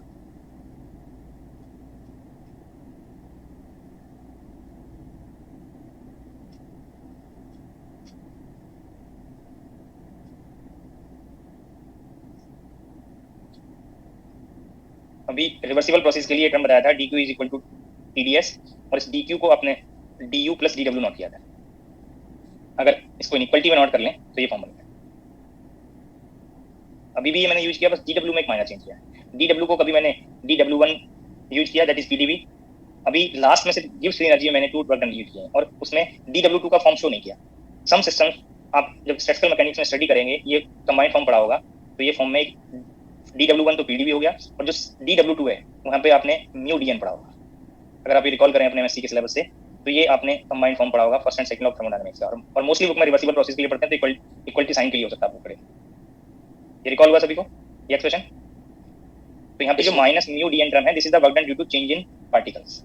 अगर आप 2 डिफरेंट कंसंट्रेशन वाले पार्टिकल्स को, 2 डिफरेंट केमिकल पोटेंशियल वाले पार्टिकल सिस्टम्स को केमिकली यहाँ पे रिएक्ट कराएंगे या उसको कांटेक्ट में लाएंगे, तो हायर कंसंट्रेशन से लोअर कंसंट्रेशन को मैटर एक्सचेंज होगा। तब तक मैटर एक्सचेंज होगा जब तक दोनों का केमिकल पोटेंशियल सेम ना हो जाए। जो ये म्यू है यहाँ पे केमिकल पोटेंशियल है, जब सेम होगा तो कितना अमाउंट चेंज हुआ। अगर मास मैटर एक्सचेंज नहीं हो रहा था तो सिस्टम मोर वर्क करेगा, बट अगर मैटर एक्सचेंज होगा तो की बार उससे लेस वर्क, तो यहाँ पे माइनस लिया हुआ है। तो अगर ये कंबाइंड फॉर्म आप यूज करते हैं रिवर्सिबल प्रोसेस के लिए, तो यहाँ पे जब आप du को एलिमिनेट करते हैं तो tds minus pdv plus mu dn बन जाता है। du can be written as tds minus pdv plus mu dn। ये पार्ट आप स्टैटिस्टिकल मैकेनिक्स में कई बार यूज करेंगे रिवर्सिबल प्रोसेस के। तो मेथड आपको पता चल गया। अगर आपको ये रिप्लेस करना हो किसी पर्टिकुलर प्रॉब्लम के लिए, तो आप चेक करें, मैं ये हेल्महोल्ट्ज एनर्जी में हिंट कर दे रहा हूँ, बाकी आप फिर से रिलेट करते चले जाएं। इस du को जब आप एलिमिनेट करेंगे तो यहाँ पे प्लस म्यू dn आ गया, तो एक टर्म यहाँ पे और ऐड होता चला जाएगा म्यू dn। जब आप यहाँ से आप हेल्महोल्ट्ज एनर्जी से प्रेशर फाइंड करेंगे, तो अभी तो यहाँ पे आपने सिर्फ सिंगल कांस्टेंट लिया था, अब की बार n और t दोनों कांस्टेंट आपको लेना है, तो यहाँ पे एक और इंडिसेस आपको इंक्लूड हो जाएगा। ऐसे ही यहाँ पे आपका n और b आ जाएगा। क्लियर रहेगा? तो तब डबल कांस्टेंट आ जाएंगे यहाँ पे। अब इसी से अगर एक और डेफिनेशन आपको म्यू कैलकुलेट करना होगा, तो ये के टर्म्स में म्यू आप कैलकुलेट कर सकते हैं, तो वो डेल बाई डेल बनता है। ये चेंज ओनली होते चले जाएंगे आगे, डबल कांस्टेंट्स का नोटेशन आएगा और इस म्यू की डेफिनेशन बनती चली जाएगी। ये क्लियर रहेगा सभी को? बाकी पार्ट ओनली आपको रिपीट करना है, क्योंकि मुझे थर्मोडायनामिक पोटेंशियल से मैक्सवेल रिलेशन डिस्कस करने थे, उनका फिजिकल सिग्निफिकेंस बताना था, इसलिए मैंने अभी ये टर्म को एक्सक्लूड किया। बाकी अगर आप प्रॉब्लम्स में कोई मैथमेटिकल डेफिनेशन बनाएंगे किसी थर्मोडायनामिक पैरामीटर का, जब स्टैटिस्टिकल मैकेनिक्स में आप इस प्रॉब्लम को सॉल्व करेंगे, थर्मोडायनामिक्स में भी हो सकता है कि कहीं पे ऐसे सिस्टम के लिए अप्लाई करना हो जहाँ पे आप मैटर को एक्सचेंज कर रहे हो, तब ये टर्म आपको इंक्लूड हो जाएगा। सिंगल कांस्टेंट से पहले आप डबल कांस्टेंट जाएंगे और एक केमिकल पोटेंशियल का डेफिनेशन भी आपको इन पोटेंशियल में रिलेट हो जाएगा। बाकी और कोई चेंज नहीं, तो ये रिपीट करने की जरूरत नहीं पड़ेगी, ओनली आपको ये कंबाइंड फॉर्म में एक एक्स्ट्रा टर्म आ जाएगा। क्यों आया वो मैंने आपको बताया। इन पोटेंशियल से आप इक्विलिब्रियम कंडीशंस फाइंड करेंगे। किस पर्टिकुलर इक्विलिब्रियम कंडीशन में, किस पर्टिकुलर प्रोसेस में आप 4 पोटेंशियल में किस पोटेंशियल आपको आप यूज करेंगे, हेल्महोल्ट्ज एनर्जी को यूज करेंगे, गिब्स एनर्जी को यूज करेंगे, वो आप इक्विलिब्रियम कंडीशन में इंक्लूड कर सकते हैं। तो इक्विलिब्रियम कंडीशन, इसी प्रोसेस के इक्विलिब्रियम कंडीशन को डिफाइन करेंगे इन थर्मोडायनामिक पोटेंशियल्स। जैसे आपको अगर प्रोसेस दिया हो isothermal isochoric process, isothermal isochoric process,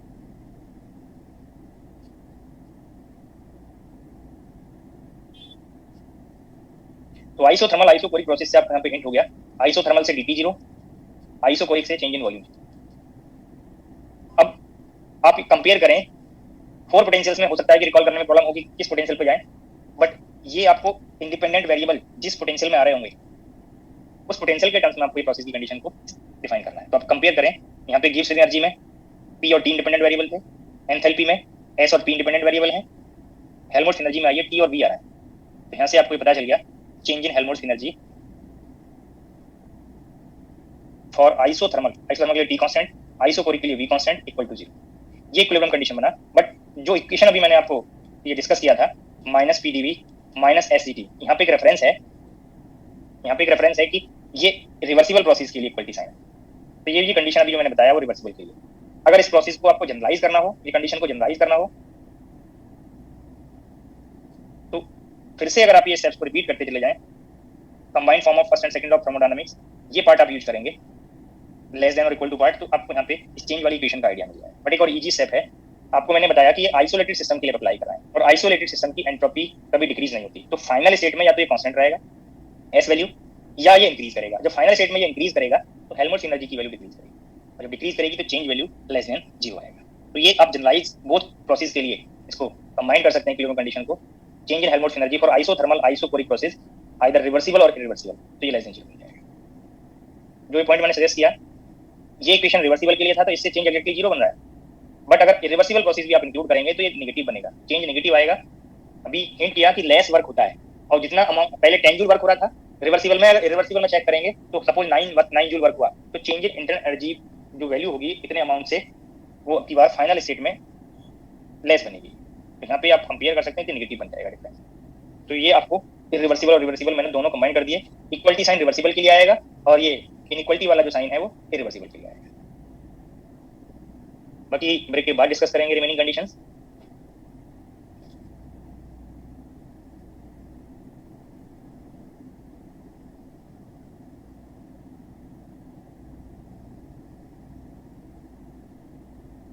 leave कर सकते हैं ना सर?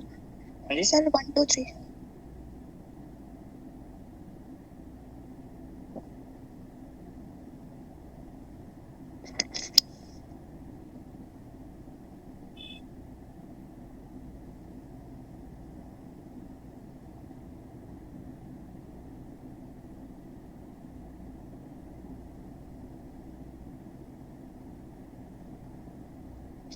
बाकी ब्रेक के बाद डिस्कस करते हैं। 4:30 से लेक्चर है सर। Okay sir.